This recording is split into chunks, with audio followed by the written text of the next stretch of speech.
Broadcasting to you live from the Orion spiral arm of the Milky Way galaxy, the solar system, planet Earth, North America, the United States of America, no longer Los Angeles, California.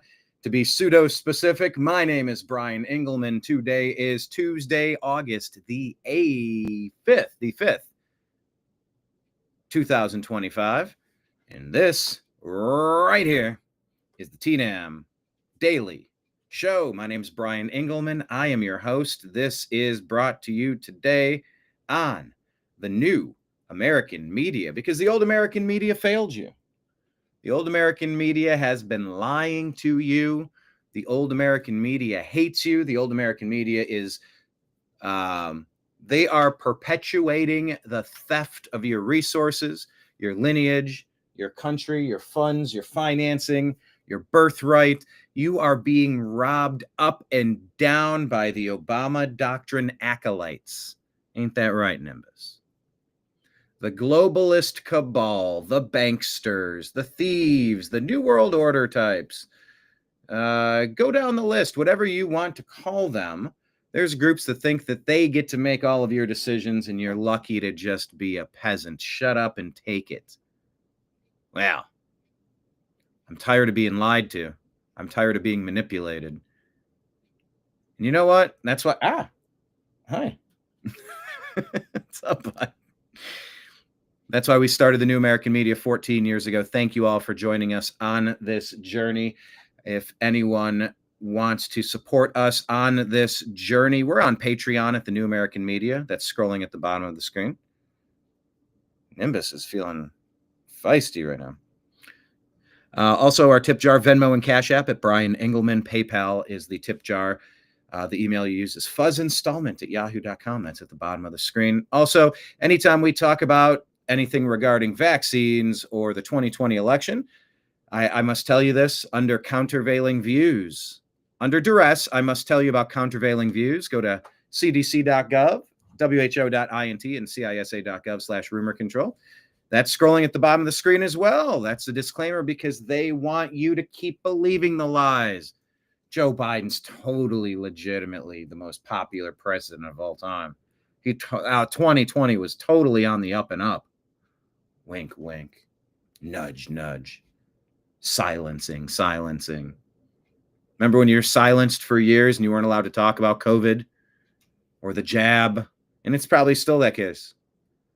Because the keepers of the knowledge, the main media masters, Meta, Instagram, Facebook, oh yeah, they were in on the scheme with the Obama team, with the Biden team. Oh yeah, they were in on it. They were absolutely in on it. Google, YouTube, they loved censoring you. But that's why you found me. That's why you found the New American Media. It's because you know when you're being sold to. You know when you're being lied to, right? What are you doing, Nimbus? You know when... I pressed volume down all the way. That shouldn't have happened. What are you doing? You know when you're being manipulated. You know when you're being sold a bill of goods. When someone's lying to you. That is what we're facing. And that's what we try to deliver you each day, is an unpacking of the news so that we can try to get a decent grasp of what's actually happening. Thanks for joining us here. Hit like, hit subscribe, however you are watching. We'll show you in a moment all of the other places that the New American Media is existing upon. We have profiles on all the major social media sites, most of them. Still haven't gotten into TikTok. I know it's probably the missing component, right? I need to hurry up and do TikTok. Or I already missed the wave. I don't know. I just haven't had an interest in TikTok. Why are you... This dude is just giving me a headbutt. So we're going to talk today about Texas setting voter ID standards. Dude, he's like giving me a headbutt all over my shoulder. This is like more aggressive than Nimbus normally is. Looking for cuddle. Look at this guy. Hey, guy. Do you guys have pets? Type it in the comments. Oh my goodness. Look at him. You were just... I don't normally get headbutts like this. He's been having a rough couple of days with his... well, he's just been having a rough couple of days. He's an older gentleman. We're doing the best we can. All right.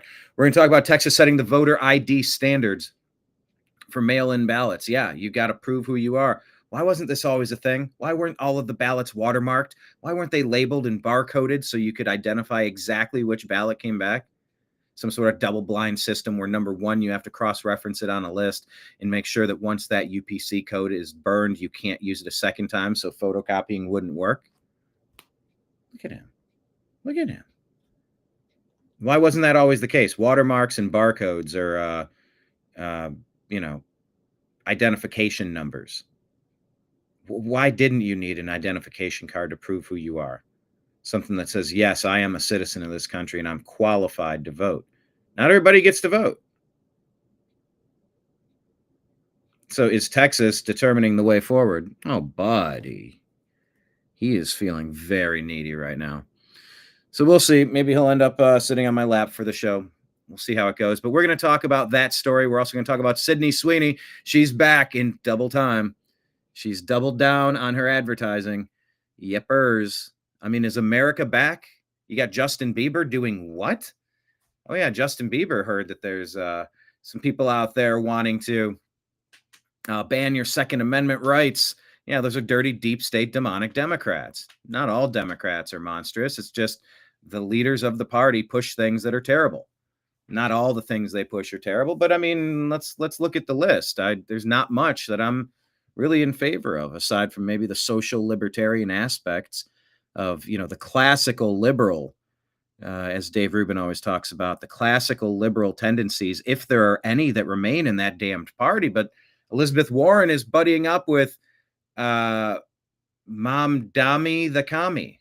Yes, Mamdani the Commie. Isn't that the perfect nickname for that dude? Mamdani the Commie. Well, that's who the Democrats have devolved into. Nobody wants that. It doesn't work. No thanks. We all agree that things should be better, that our dollars should purchase more, that it should be easier to succeed in America. And look, some of these job reports are showing that there are jobs that are going to Americans now. They're not getting outsourced to invaders from other countries. So there's a lot that's happening. We're going to try to put the puzzle pieces together on today's show. Let me put the comments up on the screen. Hello to Lake Leon, John Boy, down there in, you were visiting Florida, but you live in Texas, right? Nick Adams Show, the Nick Adams Show. What's up? Howdy to you over there in Florida. Lake Leon, John Boy says, yes, pets, 2 dogs and 1 cat and 60 ducks and 1 goose. They're eating the goats and the swan. They said, sir, there's a beautiful crane. There used to be. They broke its neck, walking around with a bunch of ducks. 60 ducks and a goose. Hello, Unholy Hoax.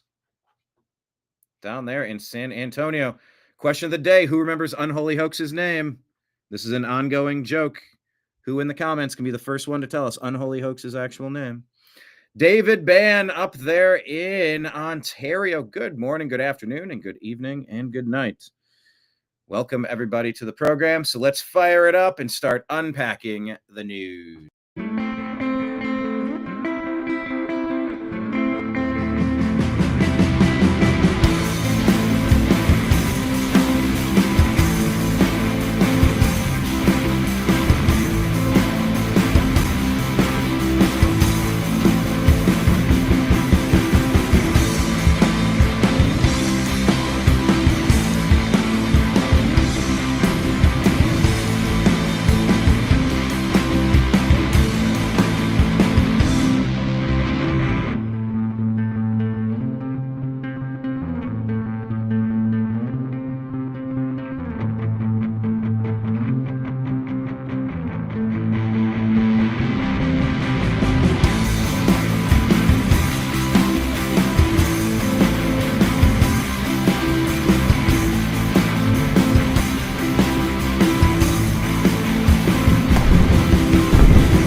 your guide to the truth.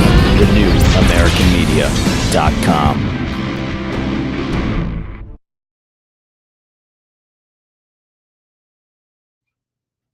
I guess the intro to today's show was probably fitting. Rescued is my favorite breed. Mr. Nimbus was found on the mean streets of Los Angeles, and he's been a pleasure. Whew, he's been having a tough time. 19 years young. Whew. Oh, buddy boy's got a lot of cleaning. Good grief. Very sensitive. All right. Let's unpack the news, shall we? Like Leon is guessing that Unholy Hoax is Sean. Is that correct, Unholy Hoax? I like this. All right. We have stories to get to. Hit like and subscribe however you are watching. Should we start with Sydney Sweeney? I mean, no, we'll start with this one. This one's weird, but look, we scroll things, we see things, we talk about things. Dom Malucri, I don't know how you say it, breaker of narratives. Occasionally he shares something that I'm like, what's going on here? But let's talk about it. We said that's a bold claim. What is the claim? He says breaking a massive metallic UFO orb was spotted over a volcano in Mexico. Locals claim this has been going on for years and allege that there's an alien base inside Pico de Orizaba. Let's take a look. Una esfera. What is that? What do we make? Aquí la estoy viendo. Wow, ahorita no lo enseño. ¿Qué onda? The music, or else I'll have to mute it.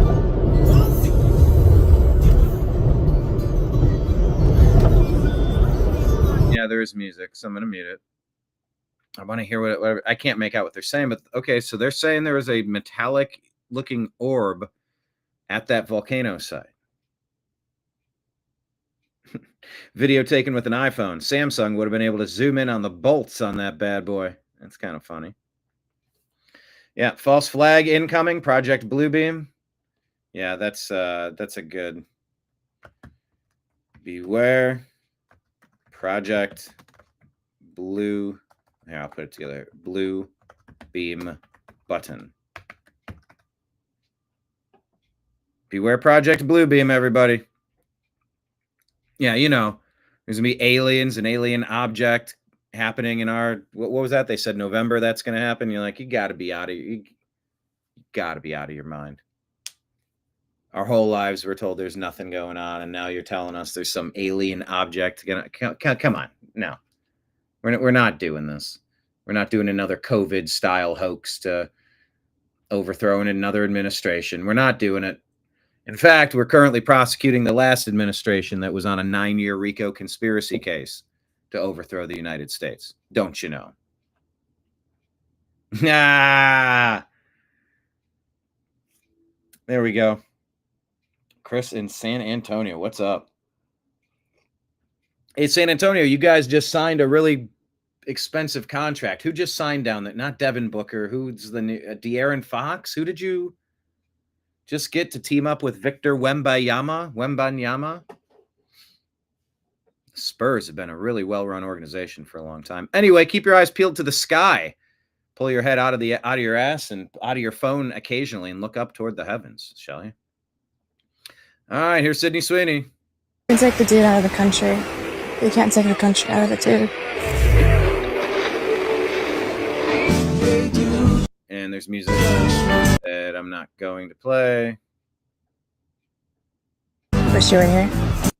Did she say, I wish you were here? You can take the dude out of the country. You can't take the country out of the dude. I don't know why her voice has to crack like that. You know, maybe a little bit here and there. It could be maybe a little bit sweet, but, you know, I mean, I don't know. But hey, I didn't understand when people started attacking Teslas. I didn't understand when they started attacking Sydney Sweeney.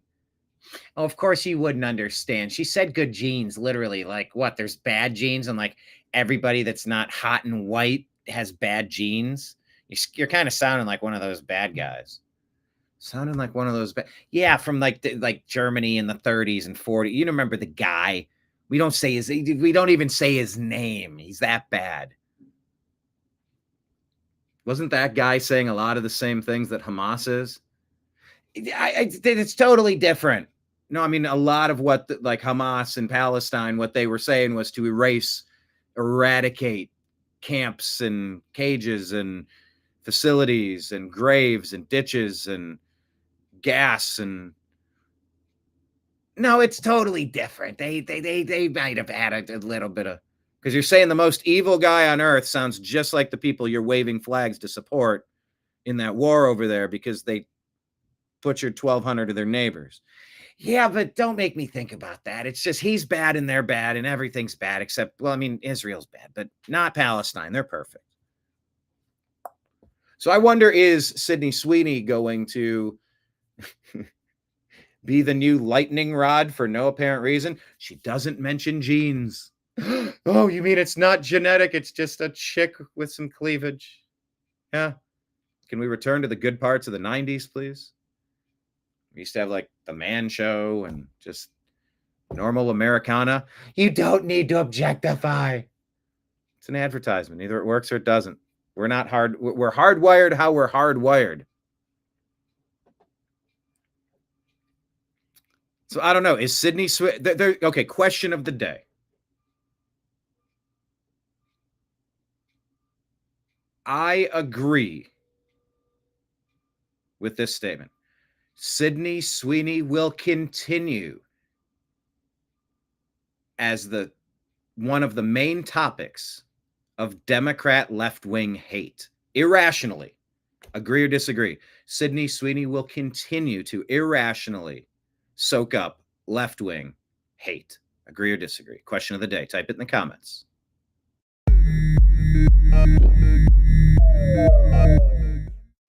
This is one I'm sort of 50-50 on because it didn't work the whole first time. I mean, all it did was backfire. It's the Streisand effect.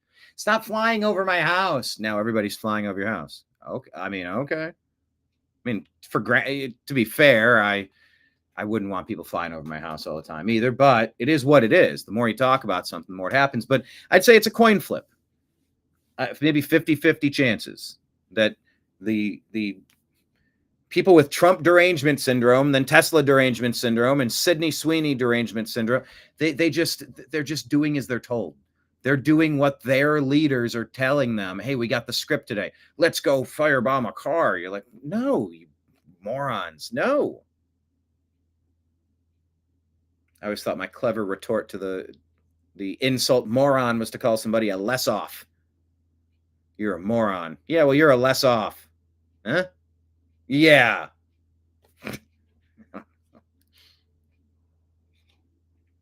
Speaking of shelter cats, or rescued is my favorite breed. You said breed. Are you talking about genetics? You sound just like all those eugenicists. You mean like Margaret Sanger, the racist that's responsible for Planned Parenthood and how many tens of millions of abortions? No, not that kind of eugenics. Like the other kind, with the guy with a mustache or something.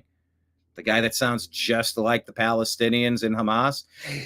Stop talking to me. I'm here for the community. I'm here to support the community. What is your community saying about these things? Don't talk to me. He's fascist. He's a fascist. Get in his face. Attack him. He's a fascist. That's what happens on the streets. That's what happens out there. It's why I didn't really participate in that level of that in Chicago. I mean, everybody's got their head wraps and they're all just screaming, just furious at Israel. How dare they fight back once we attacked them and butchered 1,200? How dare they?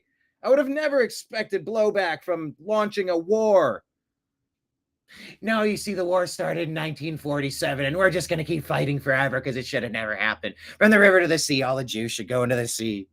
Sounds like you're promoting a Holocaust. No, they're doing the Holocaust. Okay.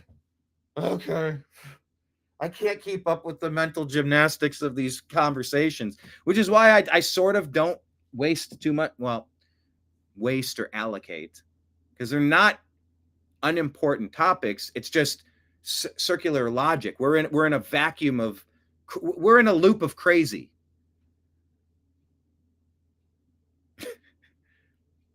As I'm playing this out to the lefty out on the street, am I making sense how weird the dichotomy is, trying to follow the hatred? Well, this has got me outraged, but no, this other thing is totally okay and it's way worse, but don't worry about that. I'm like, well, then how could you have an opinion on this, but without, like, they're the same. You're ignoring. It's just selective outrage. Question of the day: that the irrational liberal hate will follow Sydney Sweeney to her Hey Dude campaign and maybe to her next one. Nick Adams agrees. Lake Leon agrees. All right, so we shall find out. Here, let's watch this commercial real quick. Gotta mute the, what'd you say? Wish you were here? Wish you were here. Yep. All right, let's watch this. See the commercial. See if it should make your head explode. You can take the dude out of the country. You can't take the country out of the dude. There you go.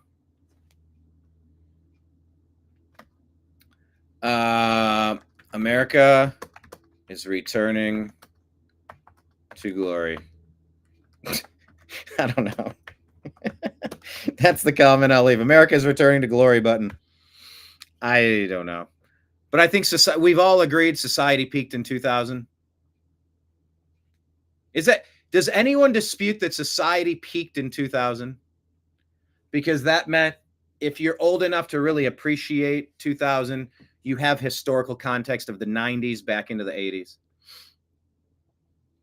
And that on 9/11, everything changed, not for the better. The surveillance state. You want to go back and pinpoint where the criminal amounts of, what is it? Digitization? Monetizing trillions of dollars, just pressing buttons and quantitative easing, destroying our money supply. That really started in the around 2000, around George W. Bush time. So I think America's healing, going back to the 90s, going back to the good old days when America was a proper nation. I don't know. If she was smart, she'd be the spokesperson for another thing. In 3 more days, this doesn't take long to shoot, like, at all. There's like 4 props, a green screen, and her with her voice cracking. That's not hard to do. All right, moving on. DC Drano talking about culture. Look at this. DC Drano. Whoop, sure. There you go. Thank you, Jamie. Thanks for correcting that screen resolution. There's no Jamie. I'm Jamie. DC Drano says, just days after Democrats started calling for a national ban on AR-15s, Justin Bieber posted himself shooting an AR-15 to his more than 400 million followers. American Eagle also doubled down on their ad with Sydney Sweeney. We are taking the culture back. Look at that. Get her done. Sydney Sweeney's out at the range. Justin Bieber's out at the range. Looking very skinny. Are you healthy, pal? You doing okay? In proper range shoes called Crocs. I would tell him here, tuck in that chicken wing. Tuck in the chicken wing. You got that elbow out a little much. I was coached on that. Tuck in the chicken wing. Make a slender profile, less that someone can get back at you with. Become small. Too much elbow out. Not an expert, but I've heard a few things. Kira says, American Eagle does it right. Never bend the knee, no matter how good it looks in those jeans. Just elevate the product, just be normal. So they responded and said, Sydney Sweeney has great jeans. Is and always was about the jeans. Her jeans, her story. We'll continue to celebrate how everyone wears their American Eagle jeans with confidence. Their way. Great jeans look good on everyone. All right, the ball's in American Eagle's court. Are they going to hire a someone with gender dysphoria, a male swimmer wearing a pink tutu, sipping a coffee out at the shooting range or something gender bending. Will they be wearing the jeans next? Will you have RuPaul has great jeans? What comes next? Is this just a Sydney Sweeney thing? That I'm curious to find out. Where do they go next? Do they do the obvious thing and you gotta get a disabled woman of color in her jeans? You have to find a one-armed Pakistani refugee. I don't know. That's what the last administration was about. It was about check marks, check boxes, checklists. All right, I need one Asian, I need one disabled, I need one tall, I need one fat, I need one skinny, I need one freckled, I need one hairy armpits. Okay, everybody needs to be represented. That's got to be our campaign. We can't offend anybody by not including them. We have to be inclusive. That's what we're emerging from, was like this forced panic that was never necessary. So I'm curious to see what happens with the ad campaign. We will follow it where it takes us. Oh, there's Sydney Sweeney there, lifting her leg up. Sydney Sweeney has great... Let's see, they covered it up, though. Doesn't even say that. Brandy Cruz here says, haven't been to an American Eagle in 20 years and probably never would have gone again had the left not melted down about a blonde woman with blue eyes. I bought a pair of jeans yesterday since they refused to apologize to the woke mob. I like American Eagle stuff. I'm wearing American Eagle right now. Really good shorts with zippers. Good for out and about use. Walking with pepper spray and sound keychain. You pull the pin and it launches into this tirade of sound in case there's an emergency and you need help. Or you need to scare somebody away or alert the community of something. The zippers are great. Yeah, American, they're expensive for shorts, but like really good zippers, really well designed. Nice elastic that holds up. I feel like I'm in the middle of a damned American Eagle ad. Hey, how about we get American Eagle to sponsor me? My jeans are okay. I don't know. But yeah, so I mean, is this not apologizing to the woke mob, or I don't know? Are we making too much out of it? Perhaps, but I'm here for it. We're just talking about what other people are talking about. All right, so 29 Chasing Eth here says the news is calling these teen takeovers, but it's groups of mostly black people, says this account here, posting on social media apps where everybody meets up. Then hundreds show up. They cause chaos all across America, even in the suburbs. They loot, they fight, they shoot, and jump on cars. It's like, as you have seen with flash floods, you can have a flash mob. Out of nowhere, it could be on your front door in no time.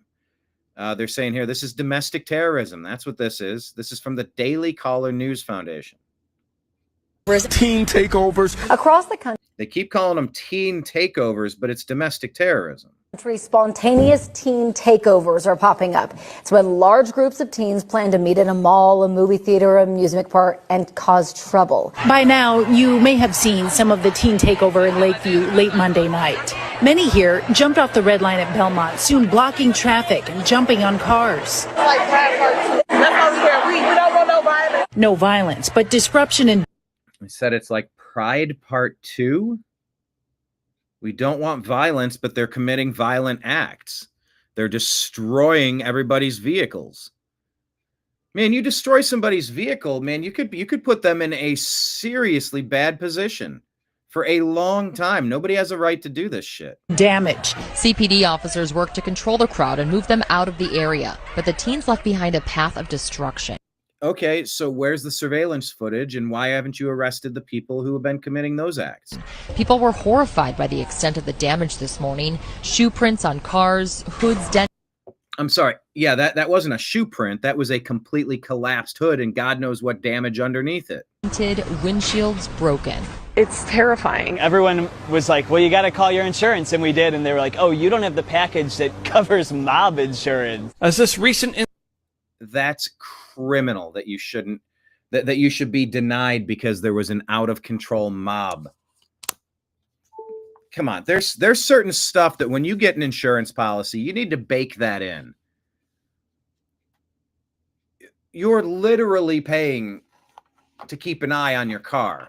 If that happens, I mean, if that's not an act of God, it's an act of Democrats. And if that's the case, then go sue the Democrats after you paid for the bill to get it fixed. That's not something that's like getting hit by an uninsured driver. You didn't do anything wrong. That's not something that the policyholder should have to come out of pocket for. And I get it. Everyone's trying to make a buck, but I don't know. I don't think you should be able to opt out of that type of coverage. And you should make blue cities that have these types of takeovers more expensive to insure and tell the voting public the reason why is because you're not equipped to shut down these riots. You turn them on, you turn them off like a faucet. You press a button. And you could pick your city and it's going to be the epicenter of some chaos. That's not good for the country at all. incident proves, even if you're outside of the city, you're not safe from teen takeovers. So this is massive disruptive gathering, a suburban pool. There was something else I was trying to read here, but this is from Daily Caller. This clip is from Daily Caller, it looks like. Glen Ellen's really quiet town. I know I've been talking to some of the parents today and a couple of the kids too, and they were definitely kind of freaked out. Video shared with WGN shows the moment a manager was pushed into the lap pool while trying to get the young crowd to leave. A young man appears to help her out of the water while others can be seen laughing. Police say some of the people in the group went in without paying, were smoking pot, drinking alcohol, and setting off fireworks. Police called in backup from area agencies to help. I mean, there's some eerie overlap between the Cincinnati attack. Help disperse the crowds. That lady was thrown into the pool? Video posted on social media shows dozens of teens looting the 7-Eleven off of West Crenshaw. Every 7-Eleven needs to have a panic room behind the counter and an automatic lock button where you trap the people inside, you go to your panic room, and the authorities are called and they come in and arrest everyone. And you actually charge them and you actually fuck their lives up a little bit for trying to run a store out of business like that. That's the way. All these malls, okay, press the panic button and lock them all inside. But you got to have a district attorney that's going to press the charges, follow them through to conviction, and keep it on their permanent record. And if you want to say, all right, how many hours of community service, or you have to volunteer to work at that store, or I don't know what, cleaning graffiti or power washing the sidewalk, something to make the city better for being a fuck up. And look, I've toilet papered houses. I've thrown eggs. Kids are going to be kids and dumb things are going to happen. But you know what? When you do reach a point where you're going too far, look, it's called a course correction. You get locked in a mall after you're trying to do a flash mob. Well, guess what? Maybe there's something in between ruining your life and giving you some tough love where you got to earn your way out of this. You want this off of your permanent record? Well, you got 500 hours of community service. You got to give back and clean up these rundown communities. You were messing up your own community. Now go fix it. Go mow the lawn in a median. Go do some weeding somewhere. Go power wash all the human filth out of the downtown city streets. Give it a facelift. Paint the walls. Fix the place. Fix things up. And you know what? If you learn how to be a worker, why not get hired? Why not get hired for the team that does that and have some decent jobs that are community beautifiers? I don't like these flash mobs at all. Making off with stolen goods, including a fire extinguisher, which was set off outside the store. This video shows the aftermath as customers try to get inside. Look what they did inside of this 7-Eleven. AMC Theater's Streeterville location loaded with Chicago police. Chicago. I mean, city after city, like the Democrats, the deep state, have figured out how to weaponize and mobilize mobs. You and your community better have a plan for this. It doesn't seem like it's something that you need to put too much attention into, but I promise you, it'd be a very good idea to have a plan in place if this comes to a city near you. You saw Kyle Rittenhouse. Those people there did not want their city to be burned down like the other cities. And look to the lengths they were willing to go to enact their domestic terrorism. That's what we're talking about here. This is very dangerous times to be playing stunts like this. Not advisable. Here's why. I thought one of these kids was going to get hit by a car or a bus. Here's just a glimpse of the chaos. 8 p.m. Friday, teenagers storming East Illinois Street. The city estimating 300 teens gathered for about 4 hours. There were fights, a 15-year-old shot in the leg, an 18-year-old also stabbed nearby. What we saw at the Chipotle was totally unacceptable, and we're not going to tolerate that in our city ever again. Chief Smith says she was at Navy Yard Saturday night. That night, massive fights broke over it. Yeah, massive fights. So,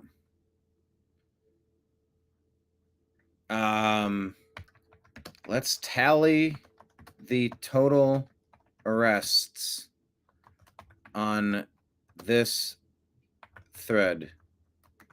Has a single person been arrested from this recent crime wave? And if so, what punishment? I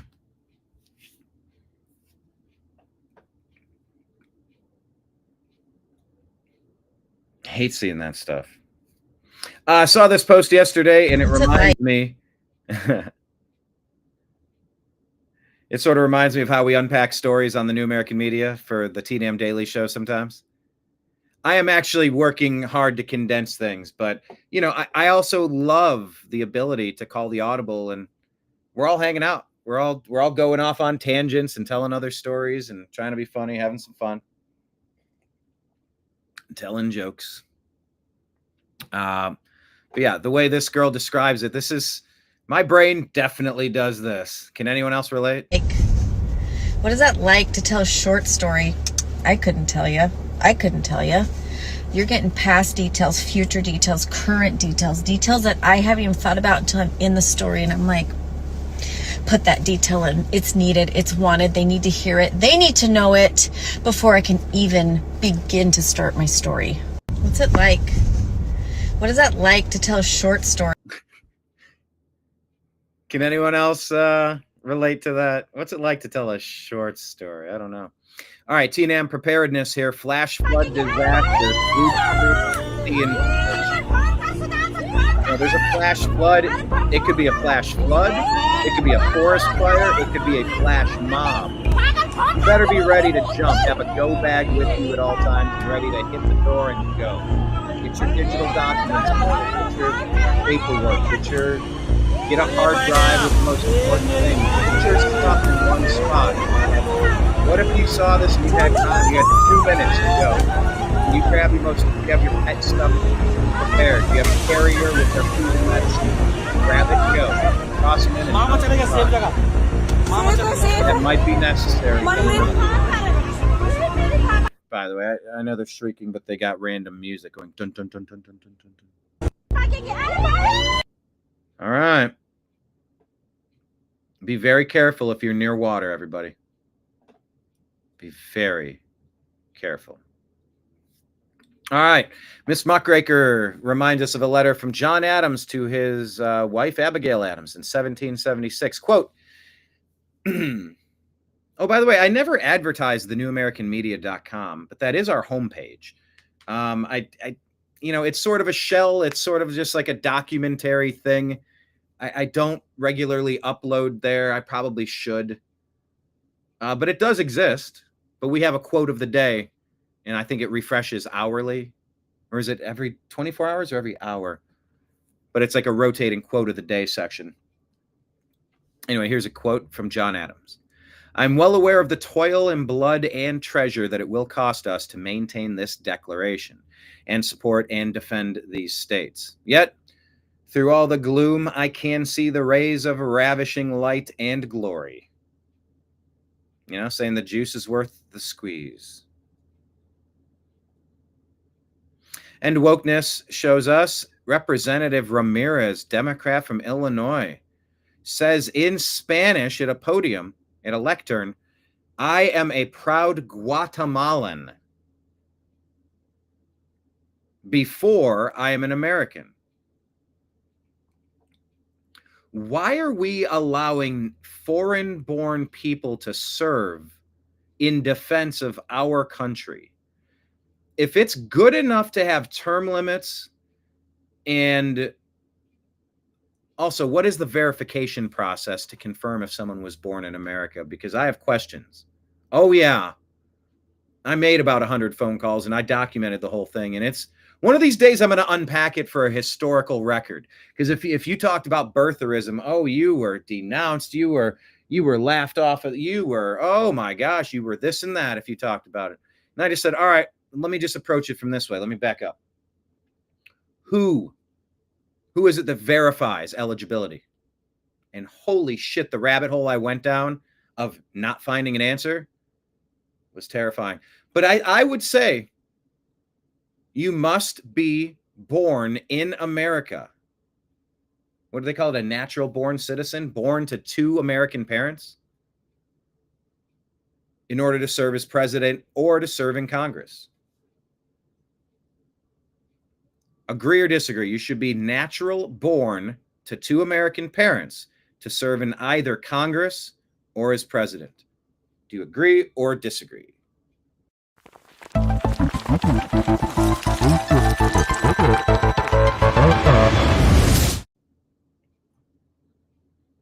So yeah, she says, Representative Ramirez, Democrat, Illinois, in Spanish, she says, I am a proud Guatemalan before I am an American. Miss Muckraker says, then leave America. Benny Johnson points out, here's Kami Mamdani. Kami Mamdani. Is that a good nickname? Kami Mamdani. Button. We'll just call him Kami Mamdani. Benny Johnson reports Elizabeth Warren says Zohran Mamdani's communist agenda reflects the true message of the Democrat Party. So I'm not sure how accurately that quote is reported. It's not a video clip, but Libs of TikTok said it. Benny confirmed it. Watch that clip. I'm not certain, but it seems on par for a party that has about 19% approval rating. Like Leon Boom at the bottom of the screen, type your comments. He says, 100% agree. You must be 100% American born to serve, to defend America. Why? You can't have the same allegiance if you're not born in this country and you're not born to American parents and you don't have the same rooting interest in making America as awesome as possible. Your job is not to represent Guatemala. Your job is to represent Illinois. And by function, to support the United States. Guatemala is a distant third. Illinois first, America second. Guatemala doesn't even chart silver or gold. That's barely sniffing a bronze. Because I would argue you might have a bigger responsibility to the neighboring states that you touch in Illinois. What, Wisconsin, Indiana? How many can I think of? Kami Mamdani. Call him Kami Mamdani. Savannah from Based Savannah. I don't know if this is Savannah Hernandez. I don't think so. Shared this and says, Democrats' platform is now defunding the police, putting illegals before Americans. Had one of those little fruit flies flying around my face. I would love to clap for it, if you know what I mean. I don't know where it went, but I don't like that being around. Democrats' platform is now defunding the police, putting illegals before Americans, banning guns, taxpayer-funded child mutilation, banning ICE, ban owning private property, release all criminals from jail, open borders, ban freedom of speech. There's your communist utopia, everybody. Miss Muckraker says, breaking Trump administration has reversed a policy that was restricting disaster relief funds to states that boycott Israel, according to DHS documents. The report here says, look closely at point 2A. Discriminatory prohibited boycott. It's just a rephrasing of boycott Israel. Search anti-BDS laws online. 38 states already have them. You can lose your job or contracts if you boycott Israel. The Trump administration is lying to its base. They haven't changed anything. Anyone who boycotts Israel will still be denied aid. What the hell is going on in this story? Let's see what Grok says.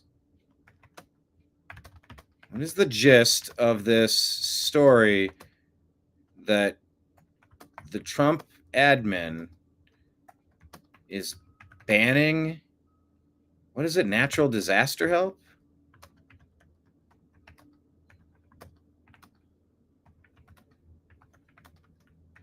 If they don't support Israel? What? You know, I would like to take a ruling. Can we turn our cards upside down for a second? All right, game over. All right, got it. What is Israel? Are we the 50 states of Israel? The 51st, you know, is Israel the first and we have 50 states of America run by Israel? Is Israel run by the United States? Are they America's 51st state? All this Epstein talk, all of this power, control, who's in charge, to what degree? I don't understand why U.S. domestic, what is the story here? Disaster relief funds. What the hell does that have to do with another nation on the other side of the sea? All right.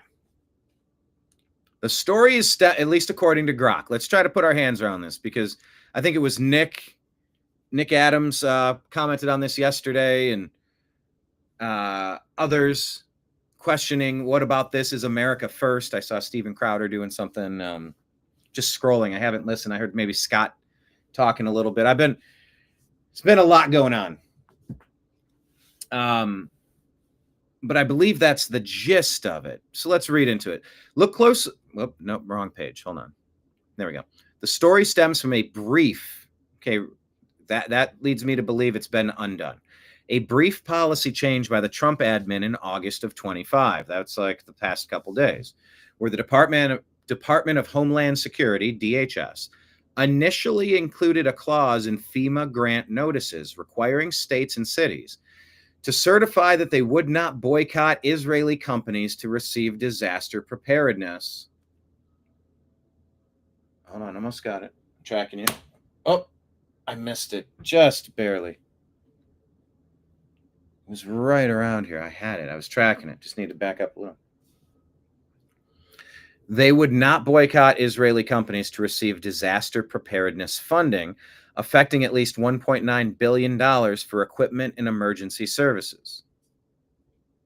The policy targeted the boycott, divestment, and sanctions movement, BDS. Boycott Israel, divest from Israel, and sanction Israel. That's the movement. That's the pro-Hamas, pro-Palestine. It's not pro-Hamas. It's pro-Palestine. It's just the people. Okay, who runs their government? Well, it's Hamas. So when I say it's Hamas, that's accurate. No, it's just that's who runs it. But the people don't want that. Well, then why don't the people vote? It's like 80. You can't unvote them because it's like a terrorist group that runs it. What do you expect? So it's a terrorist group who's attacking their neighbors, starting wars, and you're not supposed to go get them? I can't go 2 layers of that conversation without my brain melting down.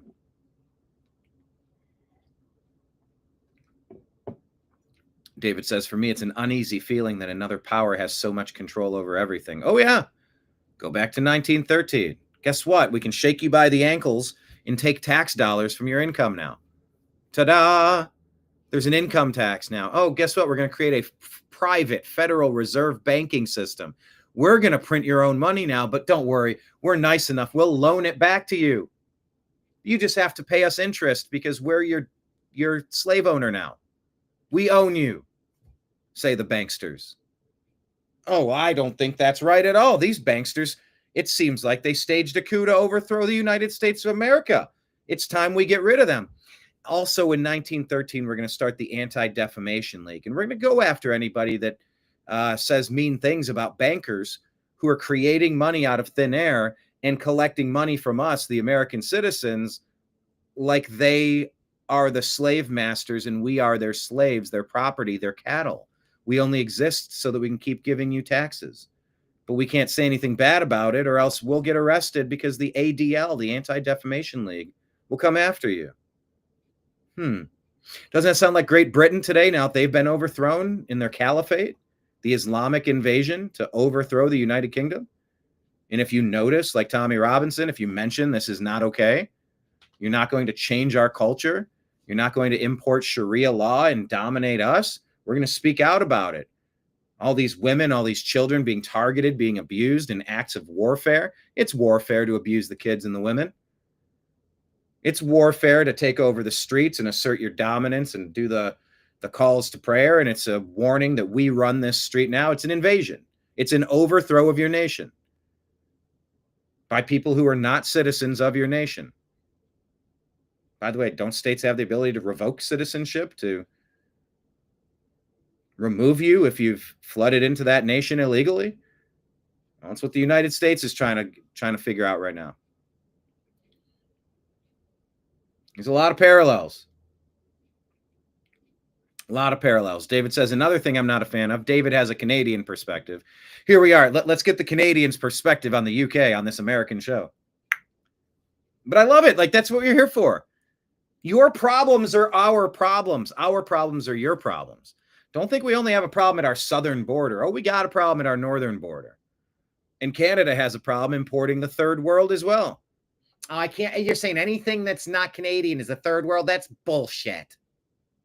Have you been to Vancouver? Have you been to these enclaves? Have you been through these cities that don't look Canadian remotely? It's to permanently overthrow your country by a slow demographic change. Probably not slow, a fast-moving demographic change. We will outbreed you, say many of the people who are actively participating in the Obama doctrine of forced colonization to overthrow the sovereign nations of Earth. And the more you can quickly blend it, the more you can usher in either Sharia or communism, Marxism, Leninism, socialism, some sort of totalitarian bullshit that doesn't work. It doesn't mesh with the Bill of Rights, the Constitution of the United States. That's where we find ourselves. But yeah, David says, another thing I'm not a fan of is it seems business is still getting put first over people's lives. Well, look, according to some of the data, the people who snuck into the country illegally, they're going back. By the way, my message to anyone out there who is an illegal alien, you go to the CBP Home app. It's an app on your phone. You download it. You raise your hand. You're like, hey, I'm living here. I've been here since this time. I was part of a program. I thought that we were allowed to do this. I want to be here. I would like for you to run a criminal background check. Do I have to leave? And then can I come right back? Can you just run a background check on me? Can I petition to continue working at this job? Maybe some sort of extended path to citizenship or something. I don't know exactly how lenient you need to be or should be, or if there's something in the middle where you can at least, if you self-identify, you'll be at the back of the list. You won't be able to. You'll be safe for a minimum of 2 years. We will prioritize other people, but we want you on our radar. Any of your family or friends that you're with, we want everyone on the radar. Raise your hands. No, you're not getting a green card. Call it a purple card. You've self-identified. It's not a path to citizenship. It's not dreamers, and it's not, oh, well, it's my anchor baby. None of that. Birthright citizens. No. I'm here.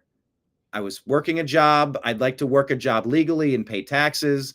Can I just raise my hand as a temp? Can I qualify for an immediate temporary guest worker visa waiver program, something? I'd like to work, run it through a payroll, take take some tax, take my check, take a percentage of, let me pay into the system and run a background check on me while we're at it. I'm not a bad person. I'm not causing problems here. I want something there that can go, all right, just if we're going to separate the room into two groups of people, take the people that raise their hand and want to go on about some of those things. But everybody else, you need to identify yourself. State your name and purpose. Who are you? What are you here for? There are many hot conflicts across the globe, and many Ukrainian agents, they say that's who that Ryan Ruth was working for. That's what Mike Benn said he discovered in a Facebook post from Ryan Ruth 2 years ago, saying he's working with the State Department and all that. It's right there on his Facebook post. He's using we. Now, is it the smoking gun we think it is? Maybe, but we need to know who these people are. Military-aged men. It looks like a Trojan horse to me. And that's not just from one continent, one country. I'm equally as concerned about anybody from Russia who snuck in, somebody from Ukraine, somebody from Israel or Palestine, someone from Saudi Arabia, somebody from Guatemala. I don't care. Canada. I don't want you here unless you're identified. Doesn't matter where you're from.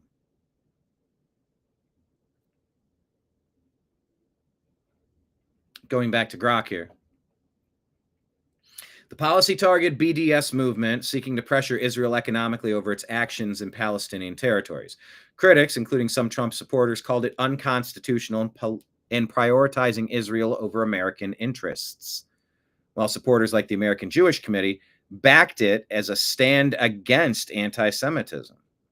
Facing backlash, DHS reversed course yesterday, August 4th, removing the clause from its terms, though it maintained it could still deny funding on similar grounds. The move was largely symbolic, as most states already have anti-BDS laws, and official boycotts of Israel firms are rare. Why can't there be any daylight? Why do we have to be so attached at the hip? Are they our 51st state, or are they calling the shots?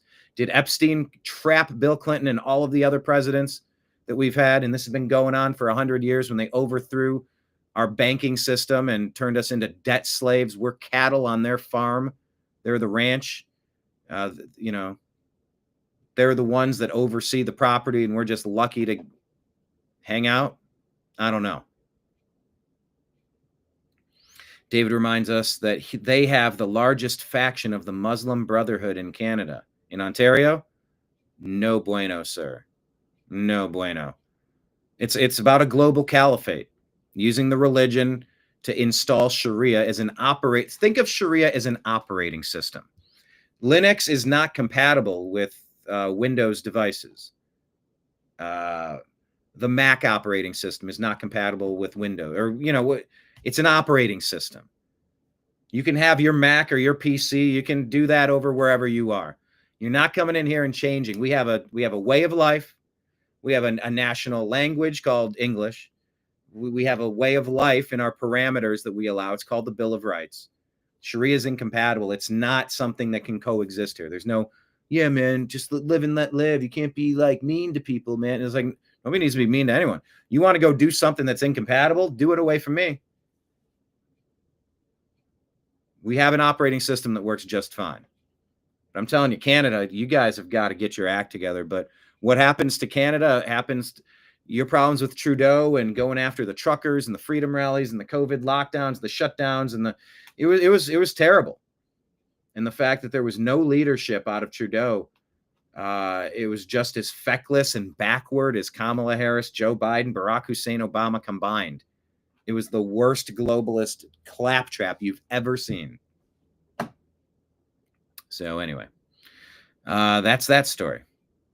Also, U.S. Court of Appeals for the Fifth Circuit upholds Texas law requiring voter ID for mail-in ballots to protect us against voter fraud. Bravo, bravo, bravo, people. I know you're in serious trouble. Doggone it, David. If there's trouble up there, there's trouble here. We're border brothers.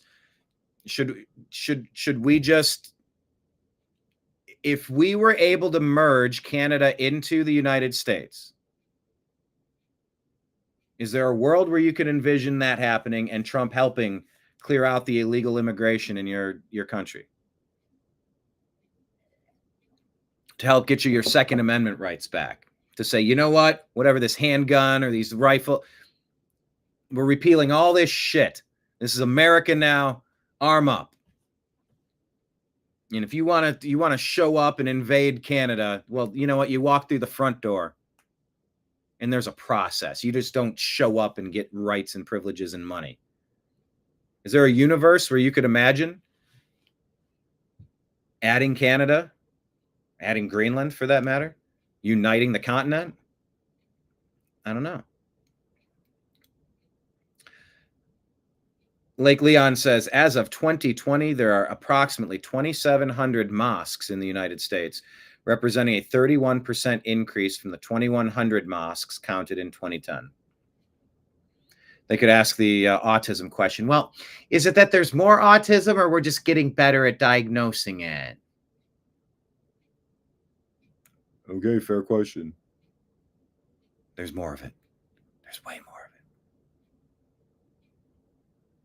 So either 9/11 happened because of radical Islam, and it's an incompatible operating system of Sharia that just it doesn't protect the rights of American citizens. So it doesn't work here. It could work in a Sharia country. Can America be a Christian country? Judeo-Christian? It can't be Sharia. It's not compatible. The Bill of Rights trumps all. Is there anything in the Bill of Rights that goes against the I don't know, the 10 Commandments, the standard operating protocols, the operating system of the Bible? I don't know. It's like, don't steal stuff, don't covet your neighbor's stuff, don't kill people. It's like just pretty basic. That's sort of what our Bill of Rights is. You can't infringe upon my rights. Government shall not mess with me regarding my Second Amendment right to protect myself and protect my community and protect my country. You have no right to interfere in that. That's a hard line in the sand. There's no differentiation there.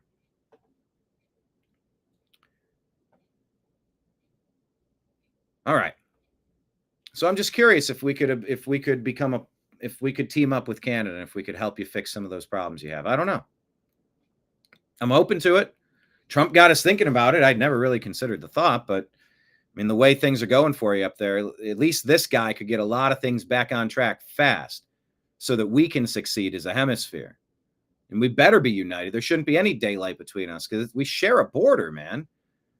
The safety of your country is just as important as the safety of ours because it's sort of the same. We're landlocked. We're touching. You are sharing a wall with me. I can hear what's going on in your bedroom. Have you ever had that situation? Good God, I don't miss that. Anyway, all right. So Texas U.S. Court of Appeals for the Fifth Circuit upholds Texas law that requires voter ID for mail-in ballots. That will protect us against voter fraud. It looks like Texas has set the new standard. I think do you agree or disagree with me on this one? America must adopt nationwide voting standards to secure our constitutional republic. Agree or disagree? America must quickly adopt nationwide voting protocol standards to protect the sanctity of our constitutional republic. Do you agree or disagree?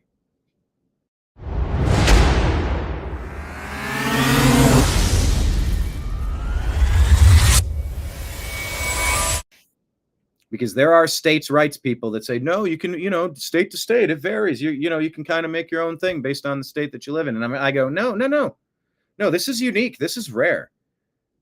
Every vote from someone in Idaho impacts how I'm living across the country. We're in this together. So if we're not balancing, if we're not counting the same things, and there need to be poll watchers to watch shenanigans.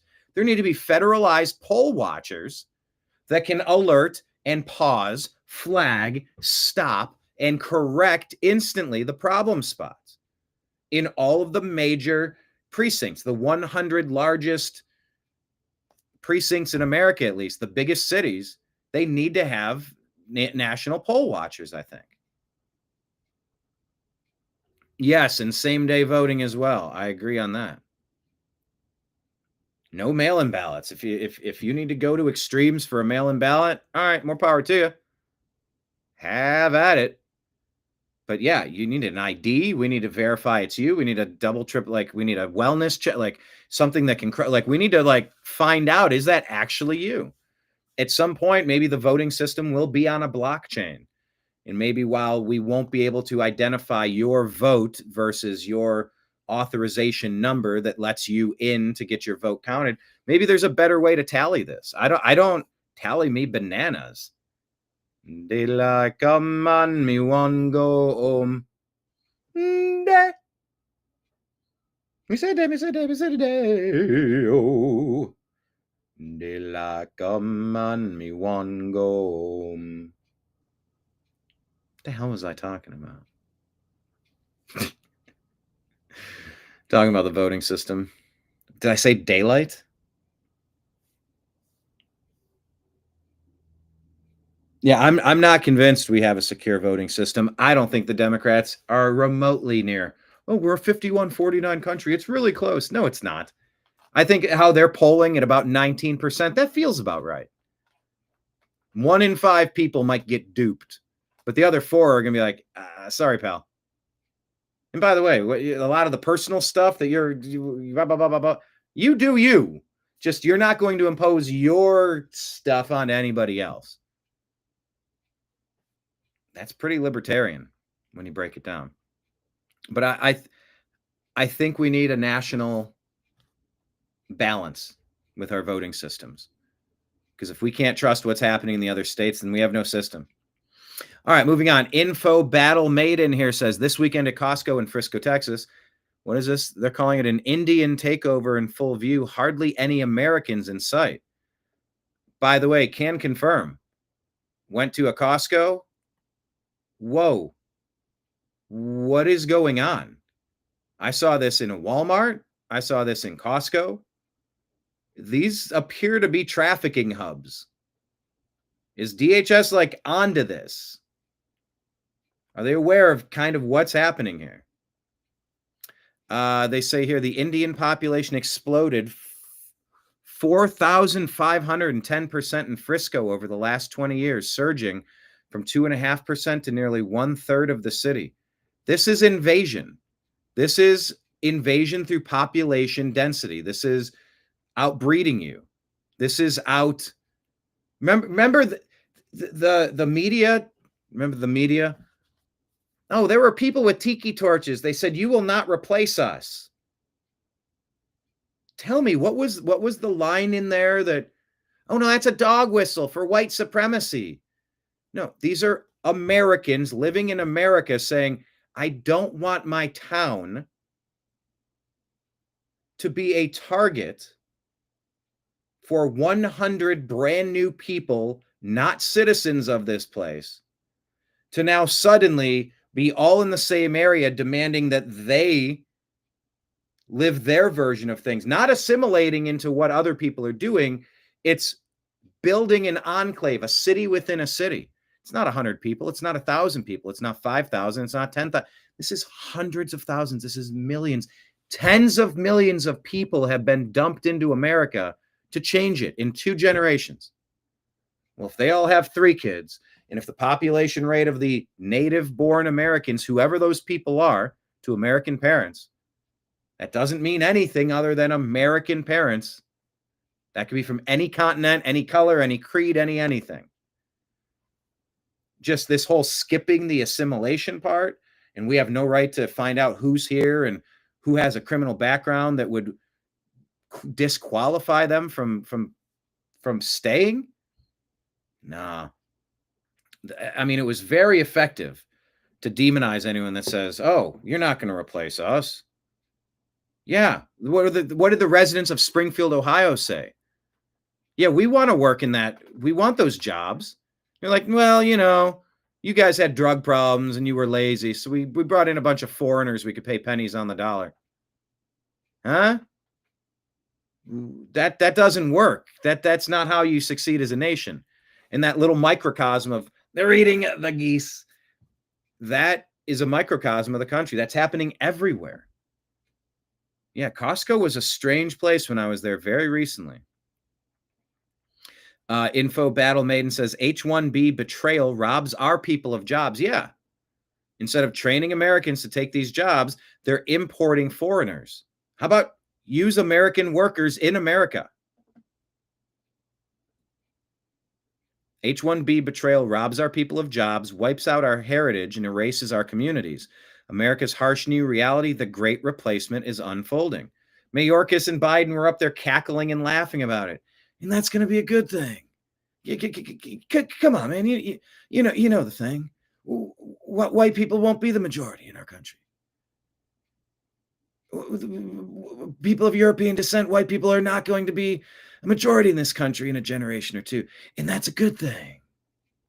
And that's a good thing, man. Come on, Jack. That's a good thing. Why is that a good thing? Mayorkas, Biden, you want to tell me what Obama in your earpiece is telling you to say? Why does he think that's a good thing?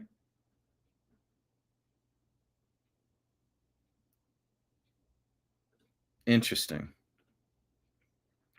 HHS Secretary Robert F. Kennedy says he will end the practice of hospitals harvesting organs from patients who still show signs of life. Amen. That is a creepy system. How many people don't have someone to stick up for them? They don't have an advocate. Every patient should have an advocate. And you know what that should be? It should be a nursing student or two with a teacher. Everybody should have an advocate. How many people do you think were terminated a little too quick? Someone slips him a stack of cash like, hey, man, I got $10,000 if you can, dude, we really need a lung. We really need a liver. Is there anybody here that's like on their way out that might owe them? And there's no advocates showing up here? Okay. And it's likely she might expire anyway. I know, and I'm sensitive to that. But just think how great it could be if like that tragedy could turn into something positive. And we could make sure that their spirit continues on with our wealthy benefactor. If we could just, if they're probably, they have signs of life, but look, I mean, without signs of life, we couldn't harvest this organ, and like, look how much more life it's going to bring. So sooner the better. Yeah, we're in. Are you? Like, that's what happens. These are the conversations. You need to have somebody double checking before anyone pulls plugs. I think my first driver's license had organ harvesting on it. And then I started thinking about it and learning about it. I'm like, you mean someone could get paid off to let me expire? Hell no. Nope.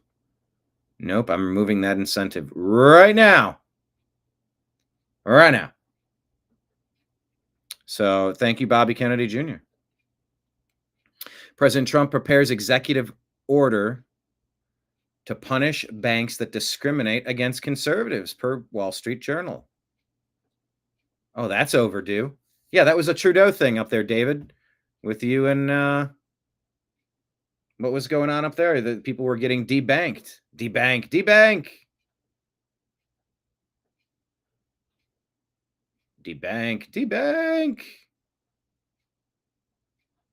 Hey, is Kenneth in the chat? He's quiet today. Okay, continuing on. No more banking discrimination. All right, Wall Street Apes reports Democrat New Mexico governor essentially admits that Medicaid has been supplementing almost her entire state's health insurance, including business plans. 2 out of 5 New Mexicans are on Medicaid. Today, more than half our small businesses don't even offer health care coverage. That sounds like a broken system. Ms. Muckraker says, majority of Americans will likely not be getting COVID boosters this fall, a new KFF survey has revealed. If you are still getting shots or boosters for the flu or COVID, please stop. You're damaging your body, says this post. Eric Daughtry says, LMAO, I'm laughing my stuff off.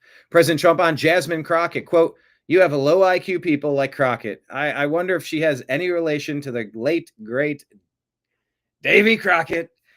You have this woman, Crockett. She's a very low IQ person. Somebody said the other day, she's one of the leaders of the party. You've got to be kidding. The Democrats are lost. They have Trump derangement syndrome so bad they can't walk. They can't talk. They don't know where they are. Schumer is finished. Schumer, look, I watched him the other day.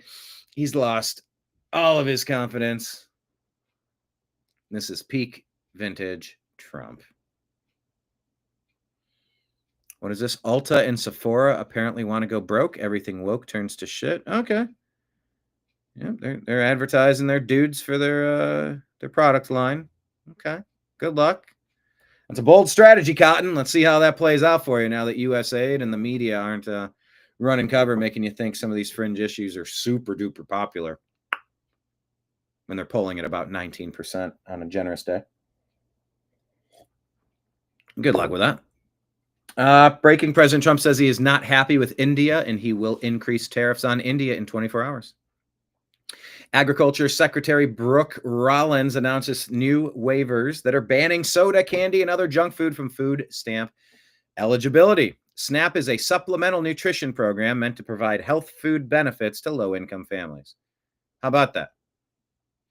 How happy are you that snacks and junk food, just garbage, adding to extra calories, adding to extra weight, adding to extra health problems? You have your hand out saying, man, I've not been doing so well lately. Can I get some help? I'm compassionate and I understand some of that. But you don't need Skittles. You don't need Coca-Cola. And man, some of those companies were fighting back. I get it. They're lobbyists. Like, they make a ton of money off of the diabetes crew. People that don't care about their health. They don't care about their wealth. They're not taking care of their job. They're not taking care of their finances. They're not taking care of their health, their nutrition, their supplements, their exercise. They're not taking care of much. There's a lot of people like that. Bare minimum people. And there's also people that fall on hard times. A lot of people do. I mean, shit. Like I said, I went from having 2 jobs the day before COVID shut the world down to being unemployed. Where the hell did that come from? I had a full-time job Monday through Friday. I was doing something on Saturdays. I was busy. I was active. I was all over the place. And then it's been a weird 5 years emerging from this. It's been a strange labor market. It's been a strange economic market. It's been a strange, just jobs in general, really. But yeah, soda, candy, and other junk food has been banned from food stamp eligibility. Yeah, you should look. Eggs, ground beef. That's it. Just eggs and ground beef. Maybe some potatoes. Get some food, cook some food. Learn how to cook. All the prepackaged shit, all the bags of shit. It's way more expensive. It's way more chemicals. It's way more damaging to your health than you realize. Grow up. You can drink water. Nobody needs a Coke. Nobody needs a Sprite. Nobody needs a Dr. Pibb. Those are luxuries. Nobody needs cable. Nobody needs... You could probably almost argue you do need the internet in the modern society. Like a reliable ability to interact with the internet is actually something I think people should maintain. And you know what? Maybe even libraries could accommodate, or there could be some facilities for people that need it. Maybe you could have like individual offices, like people that maybe don't have a place, but they do need a device they can use for work, and maybe like tiny offices that people could rent. What do they have those? Those are large scale. What are those things called? I used to say the name all the time. They're the office buildings that you share. You like lease them on like a rental thing. But I love that. I love taking all the sugary crap, all the junk food. Take it off. That you don't need to be supplemented for that garbage. You want to go buy some garbage, go work a job. Meantime, cook some potatoes, cook up some ground beef, maybe a little cheese. scramble up some eggs, call it a day, make some rice, a little bit of soy sauce, a little bit of this, a little bit of that, and chop up some broccoli. There's like 5 ingredient meals that you can make. A little butter, a little olive oil. You could probably just get 20 pieces of food, 20 food items, and you could make 100 different dishes depending on adds this type of seasoning, or do it this way or make it that way. Peppers, a couple of vegetables, a couple of starches, a couple of ground beef or something similar. You don't need big $7 bags of Doritos. Get out of here. Come on. That stuff gets into your psyche. There's something about, I don't know. Never take any health advice from anyone that's not your doctor. We all know that.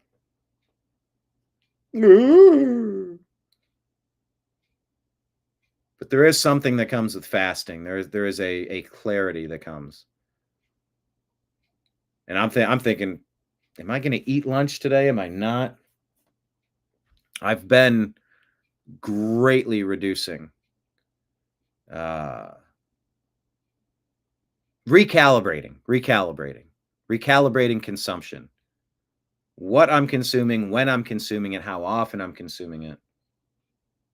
And it all makes a difference. It all makes a big difference. I'm feeling better now than I've felt in quite some time.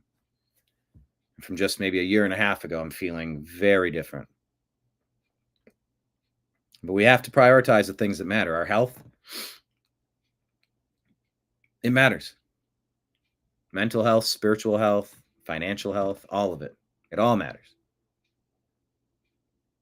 I'm just so impressed with Bobby Kennedy, what he's been able to accomplish in just a short amount of time, and just setting up new common sense standards I hope we never go back on.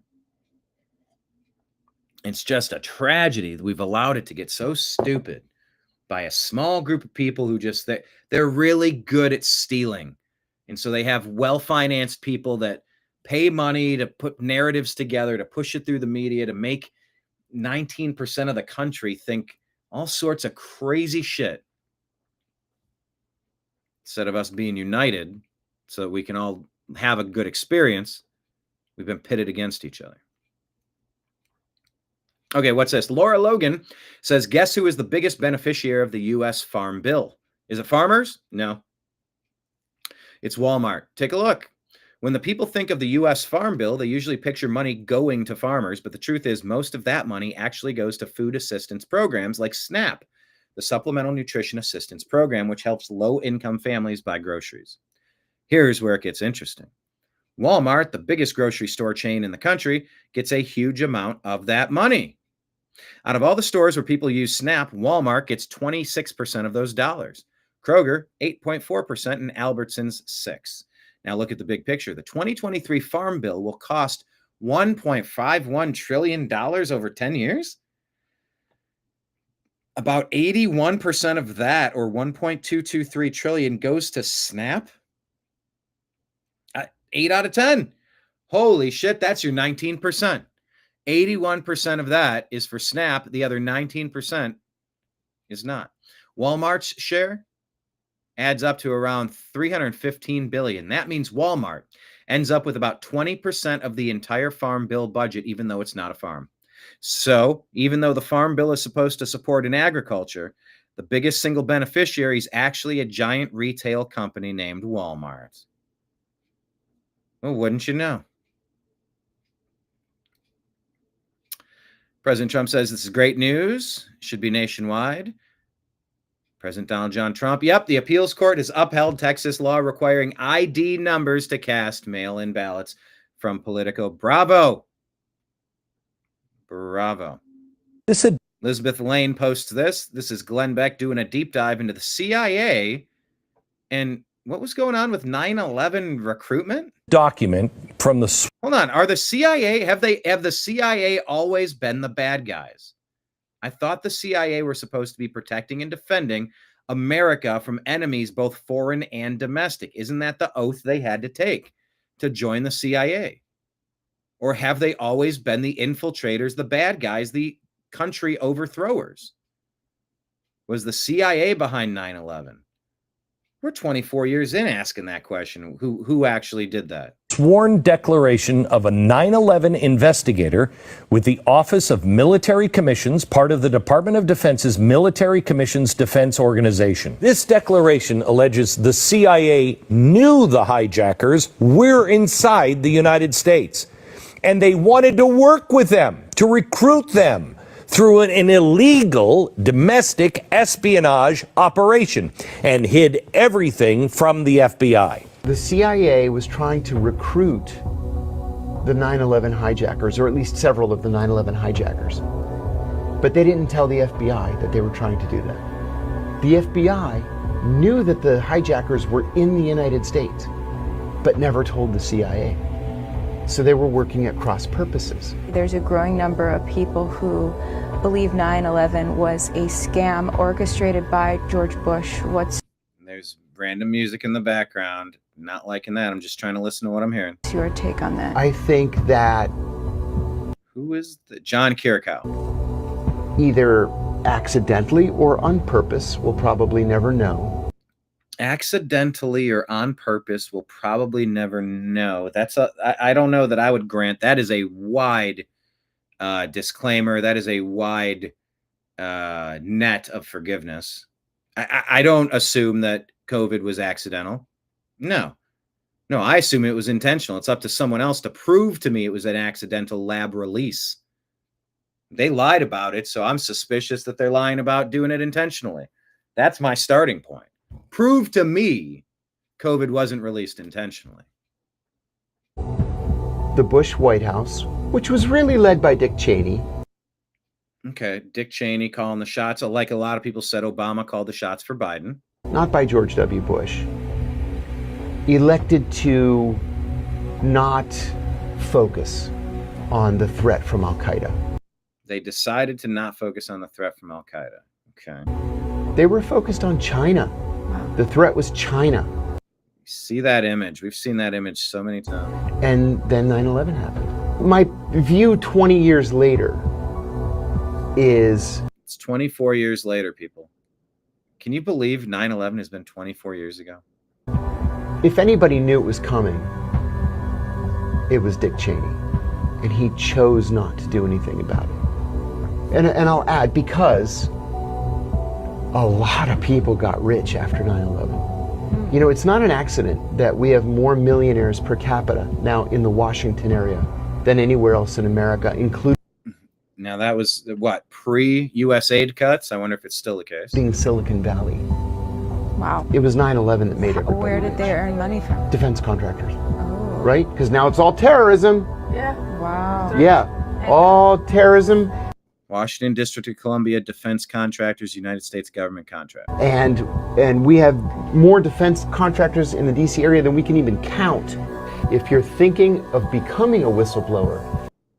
Whistleblower stuff. I wish there wasn't music in the back of this. I'm just trying to hear what this guy's saying. For God's sake, if you do just one thing, hire a lawyer before you blow the whistle. Ooh.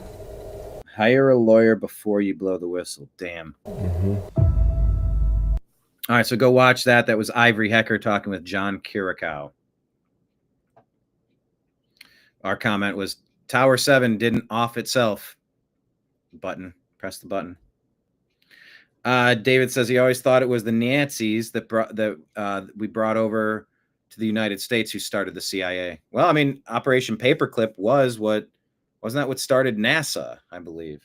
Or it's what revamped what it was, and it turned into that version of NASA. I forget exactly what that was, but yeah. I mean, the CIA hasn't always been around. How involved were they just 2 decades later with Kennedy, making sure he was out of the way? I mean, what are we even talking about here? This grand conspiracy that's unraveling, being unveiled. What do we do when we find all this stuff out? What is that going to look like? How do we rebuild this country? How do we ever get trust again? Joey Manarino says European Union's top court has just now ruled that you cannot deport anyone out of the European Union unless their country is a safe country. Excuse me, what? Hold on, I got a break from what I'm reading here.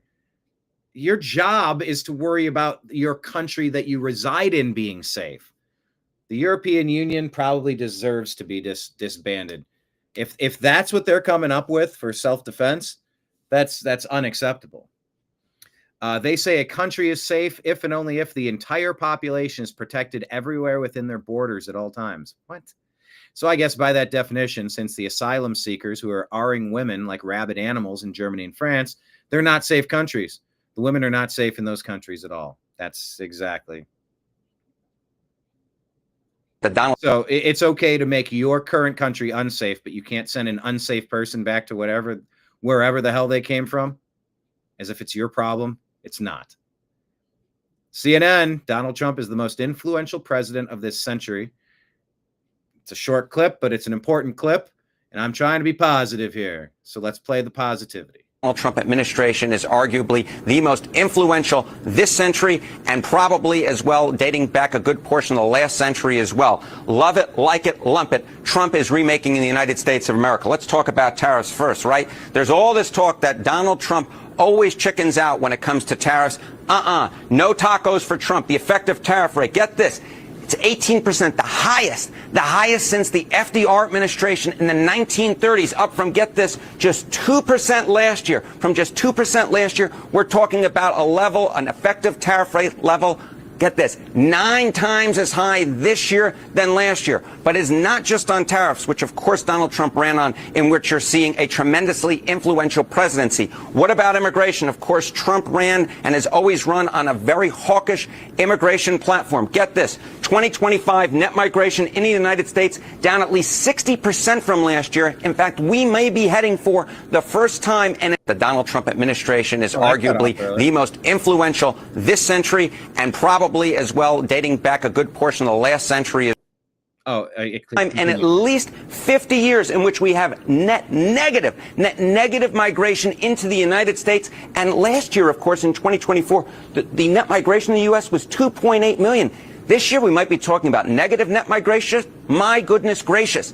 Now, of course, this is part of a larger story, as I was mentioning. We're talking about immigration, net migration. We're talking about the effective tariff rate. But get this, how is Donald Trump doing it? Well, he is signing a ton of executive orders. Get this, 180, the most in a year since Franklin Delano Roosevelt. Oh my goodness, you have to go back to the first half of the 20th century, the last century, and to make a comparison, Joe Biden signed, get this, just 77 during his entire first year, and we're only a little bit in August so far, and Donald Trump making history with 180 executive orders signed so far this year. So that's why I said that in my mind, Donald Trump is the most influential president, and at least president of this century and probably dating back a good portion of the last century. That is because he is remaking the country in terms of tariffs. He is remaking the country. Remember, tariffs used to provide the money we needed. We didn't digitize and quantitize and, quantitative easing and just waving a magic wand and creating trillions of dollars out of nothing. We had tariff money, and that handled what we needed as a nation.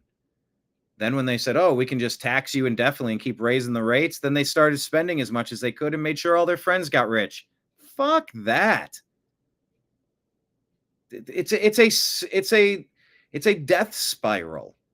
It's a debt spiral and a death spiral for a nation. Come on, let's grow up and figure this out. In terms of net migration, and he is remaking the country in terms of how much policy changes he's putting through in executive orders. As I said, it truly is history making. Love it, like it, or lump it. President. There you go. That's what I had to share with you today. Let me jump over to X for our lightning round. If there's any stories you want us to see, please let me know. Also, the other places that the New American Media exists. Scrolling at the bottom of your screen, please make sure you follow the New American Media in all of the places. Instagram, Facebook, Truth Social, Rumble, Odysee, Twitch, Kick, D Live, and YouTube. We're at the New American Media. We're on Telegram and Signal at TNAM and TNAM Chat.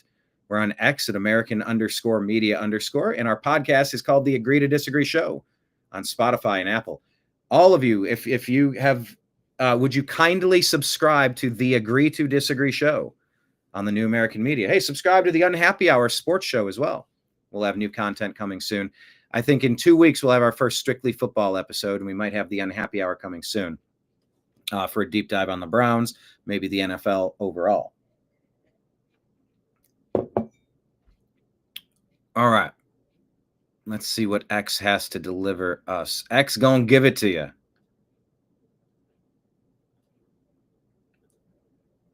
Right there at the top of our X feed is the New American Media. Please consider signing up on our Patreon account. There's the link. There's our John B. Wells interview. Very good conversation with the Caravan to Midnight founder.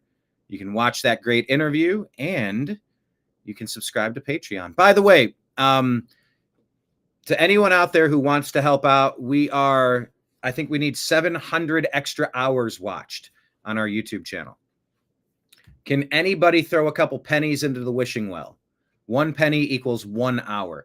Is there any device you could use to watch a video or 2 videos and let them play, let the long form videos play, and catch up on some episodes you've never watched, some cool interviews and documentaries you've never had the chance to review? We're trying to get 700 pennies tossed into the wishing well. Can any of you toss a few? If so, go to our YouTube channel, The New American Media. Hit subscribe, hit the notification bell, and watch some of our long-form videos. Watch some of our most popular videos. Watch some of the shows that you never knew existed. We need like 700 pennies in the wishing well. So I ask all of our audience, our regulars, and the people watching us for the first time, if you've made it this far, thanks for being here. But yeah, try to watch some extra shows if you can. We're getting dangerously close to being able to monetize our YouTube account again. I want to strike while the iron's hot. Not entirely certain how they're calculating this stuff, but we did have a bump about a year ago. And if we ride the wave, we might be able to cross the threshold, get monetization, and then stay grandfathered in. I'm not certain, but if you can help us boost our numbers, it's been tough. You know, I see shows out there that are covering the news, and they're doing hundreds of thousands of views, and they're making enough money to pay their bills. And it's like, well, that's all I've ever wanted. But damn it, if it's hard to grow on some of the social media sites, and if it doesn't feel like a lot of our accounts are shadow banned, there are restrictions, there are glass ceilings we can't get past certain amounts of viewership. We can't get the monetization. We're just like stuck in this weird bubble where can't earn a living doing this. Yeah, I guess I could team up with somebody else, maybe. And I've reached out to a couple, but the goal has always been to do this and deliver it in the way that makes sense to me. So anything we can do to break that cycle. I mean, yeah, we've been monetized on Rumble, but it's pennies in the wishing well. Throw a nickel in the wishing well each day. You're like, that's cool, but we need 10 people doing that. We need 100 people. We need 1,000 people doing that. So we're close on YouTube is what I'm saying. If anyone can throw a couple pennies, some dimes, some nickels, some quarters, or $1, I got 700 hours to clear the threshold. Then we've met all the YouTube criteria to get our monetization back. And we haven't had it for years and years. We'd love to have it back. Although I'm not holding my breath, I would certainly much rather appreciate getting those AdSense accounts so that we could, pay for the restream service that we have to use to deliver you the product. So anyway, our Patreon link is linked up right there. Here's the feed for today's show. Thanks for watching. All right, here's John Solomon talking about the grand jury and the Russiagate conspiracy. What do we need to know about it? This is great news. Here we go. Happy Monday. Welcome to the latest edition of Just the News, No Noise. I'm your host, John Solomon, reporting to you as always from the nation's capital, where the heat just got a little more uncomfortable for people like John Brennan and James Comey. Why? Just a few hours ago, we have confirmed here at Just the News that Attorney General Pam Bondi has given the okay for a grand jury to be impaneled to begin looking at evidence of the Russia collusion hoax, starting a 10-year conspiracy to potentially deprive civil liberties in America. People like Mike Flynn, President Trump, George Papadopoulos, and Carter Page, and many others caught up in it over the course of the last few years. This is a major development. We told you last week that Pam Bondi, the Attorney General, had given permission for a strike force to begin. That's a very specific tool the Justice Department uses on major conspiracies. And we told you then we would know it was getting serious when the grand jury jumped into action. We now know that a grand jury will be impaneled. Most likely, my sources are telling me, it could be in Florida, where the raid of President Trump's Mar-a-Lago home happened. So that is the very latest. You can check it out at Just the News. We're going to have a whole lot more on that over the course of the next few hours. In the meantime, I mean, it did happen there. Yeah. The Trump raid. You don't get to do that. What is this? Oh, this stuff. Campaign initiated. How many coincidences are mathematically impossible? It was over before it began. I don't know about that. But hey, you raid the president's house in Florida, you're going to have to pay your penalty in Florida. That works for me. Glenn Greenwald says, if I were forced, okay, hold on. There's a couple things here. Regarding the refusal of Ro Khanna to follow the orders issued by AIPAC, something that he has done in the past but won't do now, recall this 3 minutes of what is among the most revealing exchanges you'll ever see about Washington, Israel, and AIPAC. Have you? So I've never taken money from the Israel lobby. Have you? Taken money from the Israel... From AIPAC. So AIPAC raises a lot of money for me, but it's actually a misnomer because the people who raise money are individuals. Right. So it's not the PAC itself, but they're individual members who believe in the American-Israeli friendship and relationship. Is AIPAC a foreign lobby? No, it's an American lobby. It's the AIPAC stands for the America-Israeli Political Action Committee. What does it lobby for? So, to be honest, not a whole lot effectively. Listen, I came into Congress 13 years ago with the stated intention of being the leading defender of Israel in the United States Senate. Great. And I've worked every day to do that. AIPAC, a lot of times. But why? You're a Texas guy. This should be putting America first. Israel in the United States Senate. Great. With the stated intention of being the leading defender of Israel in the United States Senate. Great. And I've worked every day to do that. AIPAC, a lot of times, AIPAC, I wish were much more effective. Like, there are folks online who are in the fever swamp of terrified of AIPAC, and AIPAC... I'm not terrified of AIPAC at all. You're the one who seems a little uncomfortable when I'm asking. No, not uncomfortable at all. I'm just asking what AIPAC does. My understanding, having known a lot of people who work at AIPAC, is that it lobbies on behalf of the Israeli government. Wrong. Oh, okay. It's when was the last time AIPAC took a position that deviated from Prime Minister Netanyahu? And by the way, it's literally called the American-Israeli Political Action Committee. Like, I don't know what. And yeah, look at the way he's looking off. He's not. I mean, I don't get what's happening here. Prime Minister Netanyahu. Not all the time. Name one. Okay. Let me go back and give. This isn't going well at all for Ted Cruz. A little history. If you want to do a deep dive on AIPAC, I don't. I want to do a shallow dive that gets. No. I want to get to the core question. AIPAC is lobbying for a foreign government, and I don't. False. Like, there's no. What is he even talking about? It's not. It's lobbying for the United States. It is lobbying for a strong U.S.-Israeli relationship. Okay. And it's not has nothing to do with the foreign government. It wants America. Man, am I uncomfortable watching this damn video. To do with the foreign government. It wants America and Israel to be close.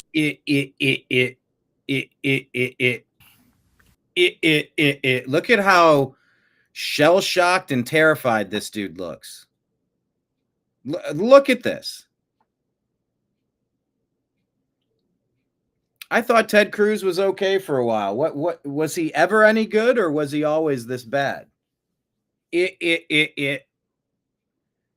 I don't want to do a deep dive. Just give me a quick, just brass tacks here. Simple answer: yes or no. It wants. So it's not has nothing to do with the foreign government. It wants America and Israel to be closely allied. Okay, but it's lobbying on behalf of the interests of another country. So that's not true at all. And if it's not true. No. And how much contact do you think AIPAC leaders have for the government of Israel? No idea. I imagine some. I think the government of Israel is often frustrated with AIPAC because AIPAC's not nearly strong enough. Do you think there's any coordination between the government of Israel and AIPAC? Do they talk? Sure. If you're lobbying for more U.S.-Mexico trade, would you talk to people in the U.S. and Mexico and the government? Sure. Like if... So I'm not mad about that. There are a million countries that lobby Washington. I like a lot of those countries, including Israel. But AIPAC are... And everybody lobbies everybody. I don't get too deep into...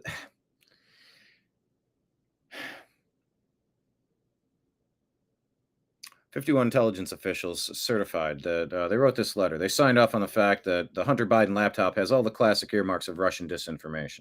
Oh, by the way, let me focus. But going back to 2020, the Russians did try to hack the election. Well, not hack the election. They did try to lobby on behalf of, well, I guess actually they were hoping Hillary would win because they had more compromise on her. They had more blackmail on her with her erratic mood swings and her medical problems and more, God knows what else they had on Hillary with the private servers. But Russia wanted to have an influence on the election, so therefore Trump's illegitimate. And you're like, what? Other countries can have any preferences they want, and any country will probably lobby for the thing that they think will help their country the most. That's called politicking. That's not weird. That's how things work. You have an advocate speaking on your behalf. But just say that. Why Ted Cruz cannot just say, well, yeah, AIPAC wants strong relationship between America and the United States. They want us on board with the major things. But Tucker's like, well, tell me a time you've disagreed, that AIPAC has disagreed with Netanyahu. And it's like, You're going, well, no, it's not lobbying on behalf of Israel. Yeah, it is. You're lobbying the United States to have favorable stuff in Israel. Which, look, you want me to pick a side? I'm not picking.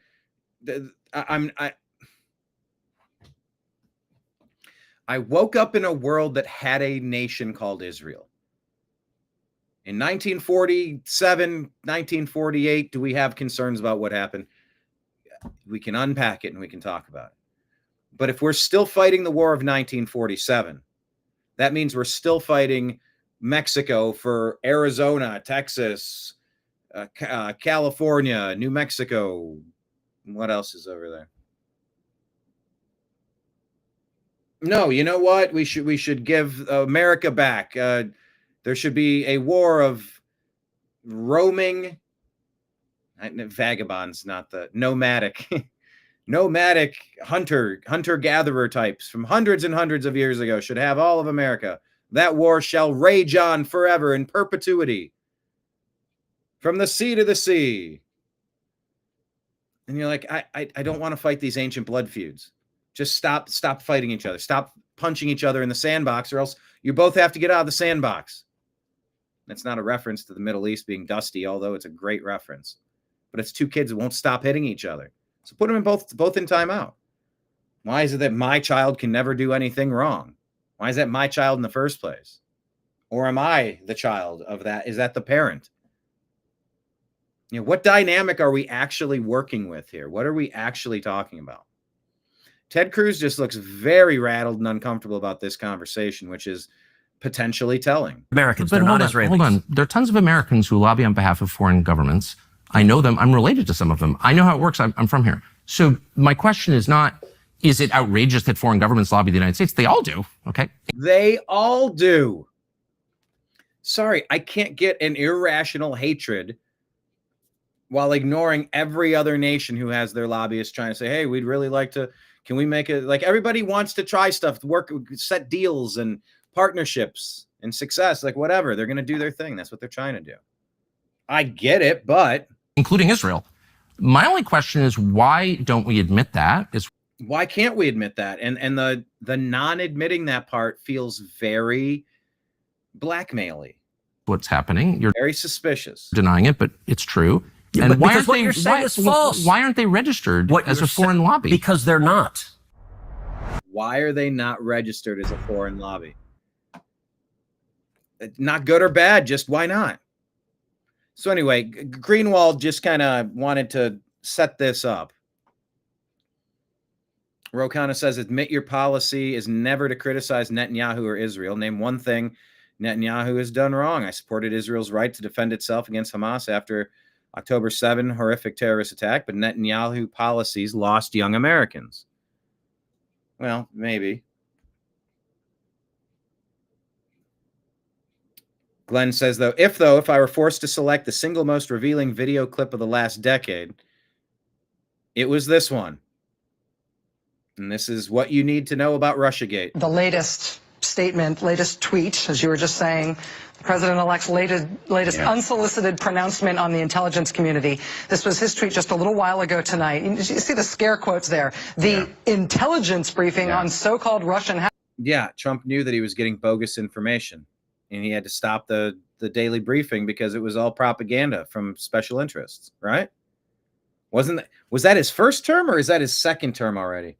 Sorry, I'm getting that a little blurred together. Hacking was delayed until Friday. Perhaps more time needed to build a case. Watch it. Very strange. We're actually told, intelligence sources tell NBC News since this tweet has been posted, that actually... Intelligence sources tell NBC News that since this has been posted. Yeah, that's your... Now make sure you say that intelligence sources have told you before it was posted. Yeah, because you're a Operation Mockingbird propaganda outlet lying to us so you can steal our shit and ruin our country and turn us into slaves. Very strange. We're actually told, intelligence sources tell NBC News since this tweet has been posted, that actually this intelligence briefing for the president-elect... Name something you trust less than a foreign, how did she phrase that? Case. Very strange. We're actually told, intelligence sources tell NBC News since this tweet has been posted. Name me something you trust less than intelligence sources who told Rachel Maddow and CNBC something with Chuck Schumer to play volleyball with. So he's ready to hit a softball back to you. I'm mixing metaphors. That actually this intelligence briefing for the president-elect was always planned for Friday. It hasn't been delayed. But he's taking these shots, this antagonism, this taunting to the intelligence community. You take on the intelligence community, they have 6 ways from Sunday at getting back at you. So even for a practical, supposedly hard-nosed businessman, he's being really dumb to do this. What do you think? He's saying the CIA runs America. He's like, we take our marching orders from them. You don't get to actually be the president. Are you kidding me? No, the CIA runs the country. You're just a figurehead. Sit down, shut up, and do as you're told, Trump. You're really stupid biting the hand that feeds you. And it's like, that's not how this is set up, Chucky. You got it backwards, pal. They work for us, and they're not supposed to weaponize the government against our own citizens unless they're engaged in commie bullshit. And it's taunting to the intelligence community. You take on the intelligence community, they have 6 ways from Sunday at getting back at you. So they have 6 ways from Sunday at getting back at you. And look at the unprecedented, 90-something cases, 97 cases of lawfare. I'm not going through the list, but you know what they did to him, including Butler, Pennsylvania, what they tried to do. They were out of options. They were down to the Kennedy option, except they missed. You take on the twice. They missed twice. You take on the intelligence community. They have 6 ways from Sunday at getting back at you. So even for a practical, supposedly hard-nosed businessman, he's being really dumb to do this. What do you think the intelligence community would do if they were motivated? I don't know, but from what I'm told, they are very upset with how he has treated them and talked. The latest statement, latest tweet, as you were just saying, the president-elect's latest... Oh, the intelligence agency would be upset with him? Yeah, because he's running things the proper way, not the stupid way. Brian Cates says Donald Trump was telling people the same message for 40 years. Our leaders are bought off. They make absolutely horrible America Last trade deals. We pay through the nose to get access to foreign markets, assuming they even let us in, while we charge those same nations robbing us almost nothing for complete access to the American market. And Trump knew how to fix the situation, and it won't take long at all. They dismissed it. Dismissed him as a crank and a lunatic. This is in the 90s. Or in the 80s? 88. There you go. Trump was talking about it since 88. So check out that interview. Hamas TV has a message that queers for Palestine might want to consider before doing any on-site protests in Gaza. Dinesh D'Souza quotes saying, all homosexuals without exception should be killed, burn them alive, throw them off a high place, or stone them to death. End quote is what this lady, I don't know if that's a lady. Maybe that's a lady. Side by side. Is that a lady? Are guys allowed to wear that thing? But that's what the text says at the bottom of this. So is that compatible with American civil liberties or not? That's what Sharia is pushing. Either that's what you want to import into America and change our country into. Because I think for the most part, we're a pseudo-libertarian country. Do your thing. Just, don't force your thing on other people. Try not to. Kenneth, what's up? There he is. Viral video showing 3 thieving children being stopped before they could leave a Walgreens. Dallas, Texas. He said he'd normally censor children's faces on crime stories, but the family and boys together released a video sharing their side of the story to the public, and they say they have a lot of money, and they're defending stealing, cursing out the detractors. Oh, we can't be having that in the country. Jim Brewer ripping mind control tactics used by the fake news. Let's watch this one. Jim Brewer's good for a... Listen, not to what she's saying, but listen to how they interrupt and the words they use. Released in the months leading up to the November 2016 election concluded that Russia had neither the intent nor capability to impact the outcome of the U.S. election. Doesn't matter. On December 5th. We've been listening there to the Director of National Intelligence, Tulsi Gabbard, continuing on what has now been a multi-day effort, not only with public statements like this, but release of documents to attempt to back up the quite extreme allegation.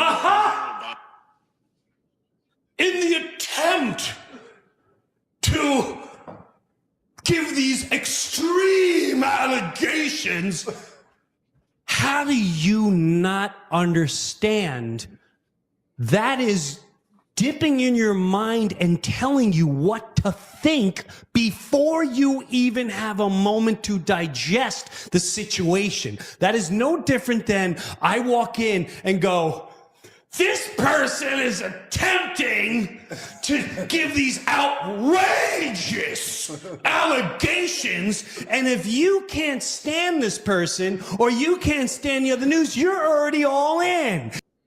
And that is a proper breakdown of what's going on. It is manipulation, pure and simple. If I'm a liberal, I'm like, yeah, it's crazy allegations. It's just insane. That is called brainwashing. And if you're falling for it, you're being brainwashed. Listen to the words they use to manipulate your thoughts. Some sort of conspiracy. By the intelligence community at the time that Russia interfered in the 2016 election. Listen again to the words they use. Are you anyway? You caught it. So, oh wait, one last part. Ready? This is mind control. Right now, someone's going, you need to interrupt the program. They're not reporters. CNN is not reporters. None of these news networks are reporting. They're telling you what to think. There you go. Kerry Lake, that was, of course, Jim Brewer. Checked him out. Saw him in Nashville last year. Bureau of Labor Statistics. Let's listen to Pierce Morgan, what they're talking about with the numbers. It makes it look like he is trying to rig the system. No, he wants somebody who knows what they're doing. And the only mistake made there was that this person wasn't fired sooner. The BLS, Bureau of Labor Statistics, has been putting out absolutely bogus numbers for years. During the Biden administration, in 1 year, she was off, the BLS was off by 1.18 million jobs that they overestimated, and then they had to scale it back and say, oops, we had too many jobs in that report. They really weren't created. Let us scale it back several months later. And it's these bogus numbers that have been being put out. President Trump wants competency. The only mistake made was that this person wasn't fired sooner. He wants the truth, transparency, and competency, and we haven't been getting that with the BLS. And now perhaps we'll get somebody in there who knows what the hell they're doing. It makes it look like he is trying to rig the system. There you go. It's been an absolute mess over there. Also, yeah, you want to hear one of the coolest calls of all time? This just happened to be on the feed. 2 years ago, this happened. Jose Ramirez, one of the best baseball players of all time, playing for the Cleveland Indians, the Guardians, slid into second base, and the announcer's call from this game has gone so legendary, and it's not just from this, but a lifetime of great work from Tom Hamilton, the play-by-play guy for the Cleveland Indians and the Guardians. He was invited into the Hall of Fame shortly after making this call. Jose Ramirez gets a hit and slides into second base. Tim Anderson's there. He doesn't like that he's still hanging over him, and watch the play real quick. Safe and in to score is Jimenez. And he's like, get off of me. Like, you don't need to stand over top of me. We don't need to do it that way. Here, let me make it small so that we don't run afoul of censors or however they're going to do this. And another hustle double. They're saying it's a hustle double.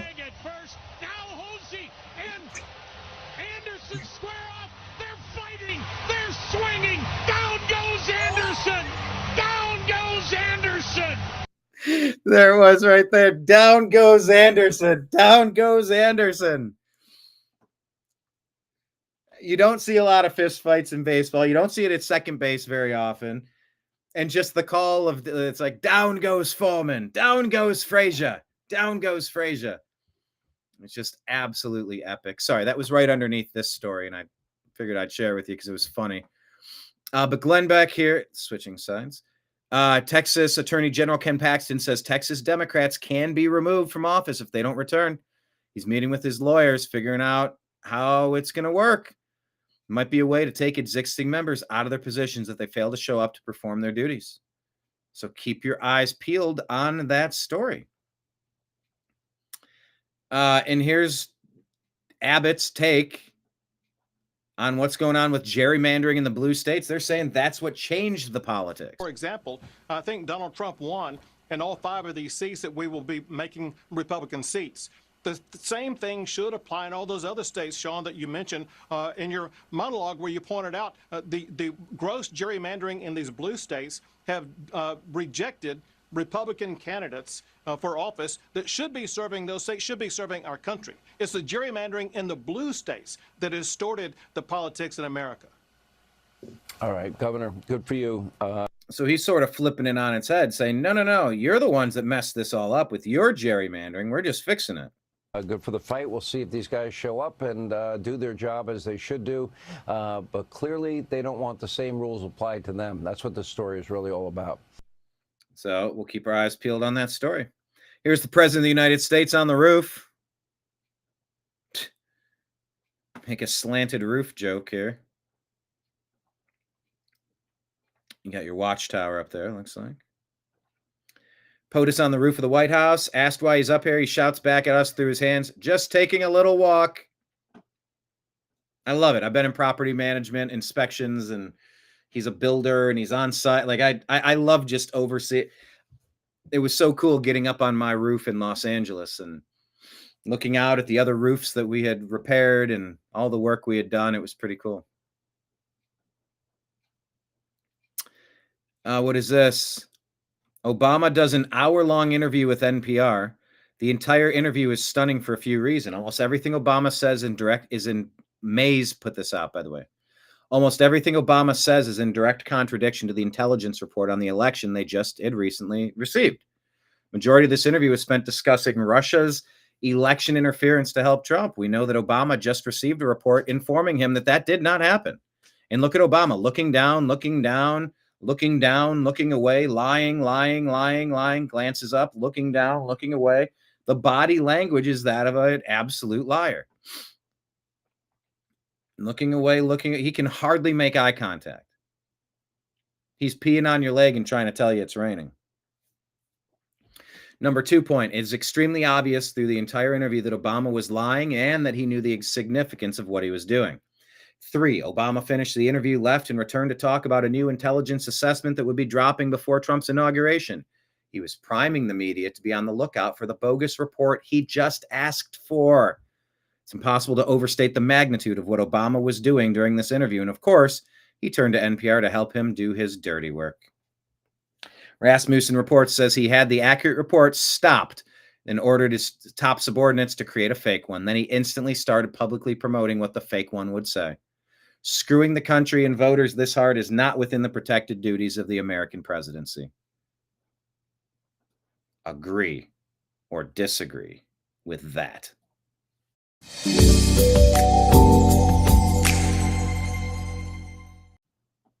All right. Probably a bunch of other stories I could get to, but that's what I have time to deliver you today. Thank you, everybody, for watching the program. Anybody who got here late, feel free to go to rewind to the beginning and pretend that you were here all along and type your comments even after. Remember, if you missed a portion of the show, that's fine. We all have things going on in our lives. You can watch the show and still comment on our Rumble channel, comment on our YouTube channel. It keeps the conversation going for anyone that's watching in the future. As comments come up, your comments will then live there. Even if you didn't do it live, we'll do it live. So I will end on this. Please consider throwing a couple pennies in the wishing well for YouTube hours watched. Try to find something from the New American Media's 2,000 videos over the last 14 years that looks interesting, and let some of those play. Check them out while you're, working on other projects or on several devices at once. Who knows? But just about 720 something wishing well pennies. That's 1 penny is 1 hour of YouTube content watched for the New American Media. If we can keep that spike up, we might be able to get our monetization back and try to crack through this broken algorithm. We got thousands and thousands and thousands and thousands and thousands of subscribers. They let 40 people watch our shows. At some point, maybe the algorithm will break and allow us to get through a little bit. We do a good job unpacking the news each day. And, if we want more of this, we got to try to 10x this, 100x this. The growth is necessary. But the gathering is fun. I appreciate being here. It's like the best part of my day is if I could be sitting here swiping on my phone or we're talking about it together, I'd rather talk about it together. I do a lot of research in order to put on a quality show for you every day. But I try not to watch the same content twice in most occasions. But on most days, I could talk about the news for 5 hours. So this is what I got for you today. Thank you, everyone. Follow us in the places that have been scrolling at the bottom. And finally, to link up with us and show some love. Our tip jars, Venmo and Cash App at Brian Engelman, PayPal, fuzzinstallment@yahoo.com is the email, and Patreon at The New American Media. All right, everybody. Thank you to David Ban, Kenneth, Lake Leon, David, I'm scrolling through the names. Unholy Hoax was Bella lurking in the crowd, not talking today. Whoever else has been here, thank you for making us a part of your daily fun. You're the regulars. We're all regulars. We're all regulars at this bar. The American pub is what kind of brought us the American Revolution, and it's time for the second reimagining of our government, maybe a return to normalcy, if you will, a return to obvious criteria that will make our country successful. I'm here for it, and I appreciate you being for it. You being here for it. So signing out on behalf of everybody out there in the TNAM universe, I appreciate you. I love you. And we'll talk to you again soon. Take care, everybody. Oh, and Nick Adams. Yes, there you go. On that side, I saw you here. All right. Appreciate you. Take care. Peace.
your guide to the truth.